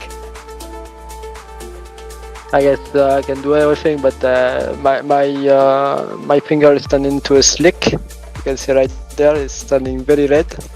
So I wish we have maybe less long races. In terms of the 90-minute heat then, it's definitely a different scenario than maybe some of our shorter races. Strategy, very important, and you seem to pick the right time to go from wet to dry. Yeah, seems like I timed it. You always get anxious. I'm not super specialized in the rain, so I wasn't sure when the dry would come up, but I gave myself some margin, and thankfully I did, because otherwise I would be maybe a little bit in a more trouble. And at the end, yeah, just the dry is not the hard part, let's just say. And then over to heat number 2, you of course had to start at the back due to the reverse grid. You decided to start in the wet tyres when everyone else started on the dries. Were you also a little bit nervous about that? No. Surprisingly, no. So what I planned was, obviously the rain will come.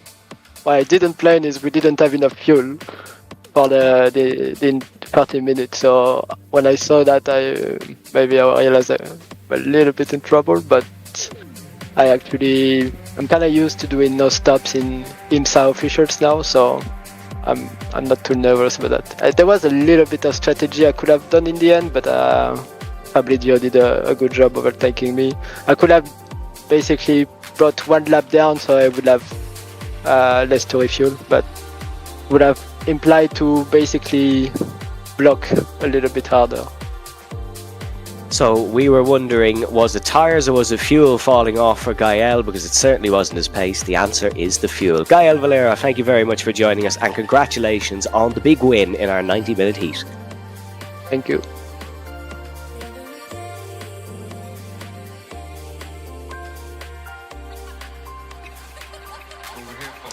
So great to hear from Gael there, Kevin. And he was fairly confident in that decision in heat 2. Yeah, absolutely. I mean, definitely, we knew it was something. We knew, hey, was it fuel? Was it tires? But absolutely, hey, that's what it came down to. And just once again, those drivers, although they don't need to take that second heat pit stop in drives like this where the rain comes in, I mean, I'm really curious, though, what would have been the outcome if he would have even just went in when everyone else went in. Like we said, he had to battle his way all the way from the back of the pack.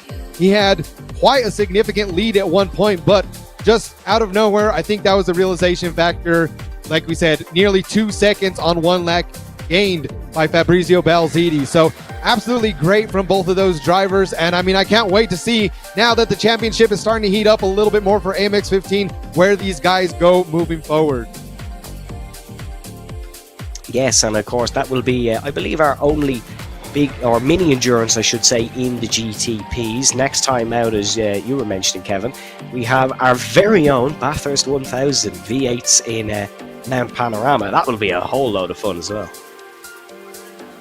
Yeah, I mean, not going to quite be the full 1,000, but definitely going to be about 90 minutes of it. So still going to be quite long endurance race. And I know it's been a couple seasons since we've really had some great battles going on out at Bathurst. So hope to see a lot of these same guys out there, as well as usually whenever we bring in Bathurst, it tends to bring out some of the Australian drivers as well. So hopefully we get to see a few more guys that we haven't seen on the grid this season so far come out for that one as well.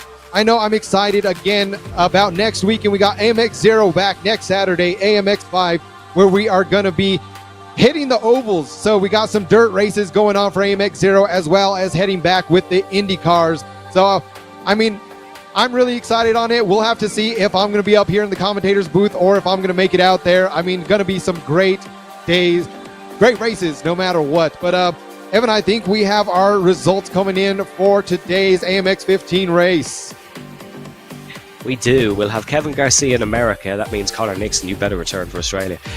Gael Valero, your winner then in AMX 15. He took the big one, and that led him to the top. Pedro Zuba in second with $92. Juan Blainat in third with 64. Then it was a tie for fourth between Victor Miranda and Ruben Lorente. Pedro Dean then in sixth ahead of Gerard Sardeni in seventh. Then it was Fabrizio Belziti ahead of Jackson Resenge and Bruno De Carmo rounds us off in 10th, and that rounds off our evening here in AMX, folks. It was an absolute pleasure to have you alongside us tonight. Really enjoyed tonight's race. Great to interact with you guys in the stream chat, and we thank you very much for your support, especially your discussion with myself and Kevin throughout the evening. Make sure to check out all our social media handles below, as well as amxrace.com if you want to get on the grid yourself, or just keep up with the stewards officiating, or maybe in the standings. amxrace.com is where you will find all your information. From Kevin along, and pleasure to be back with you very, very soon. Stay safe, stay well, and we shall see you next weekend. Bye-bye.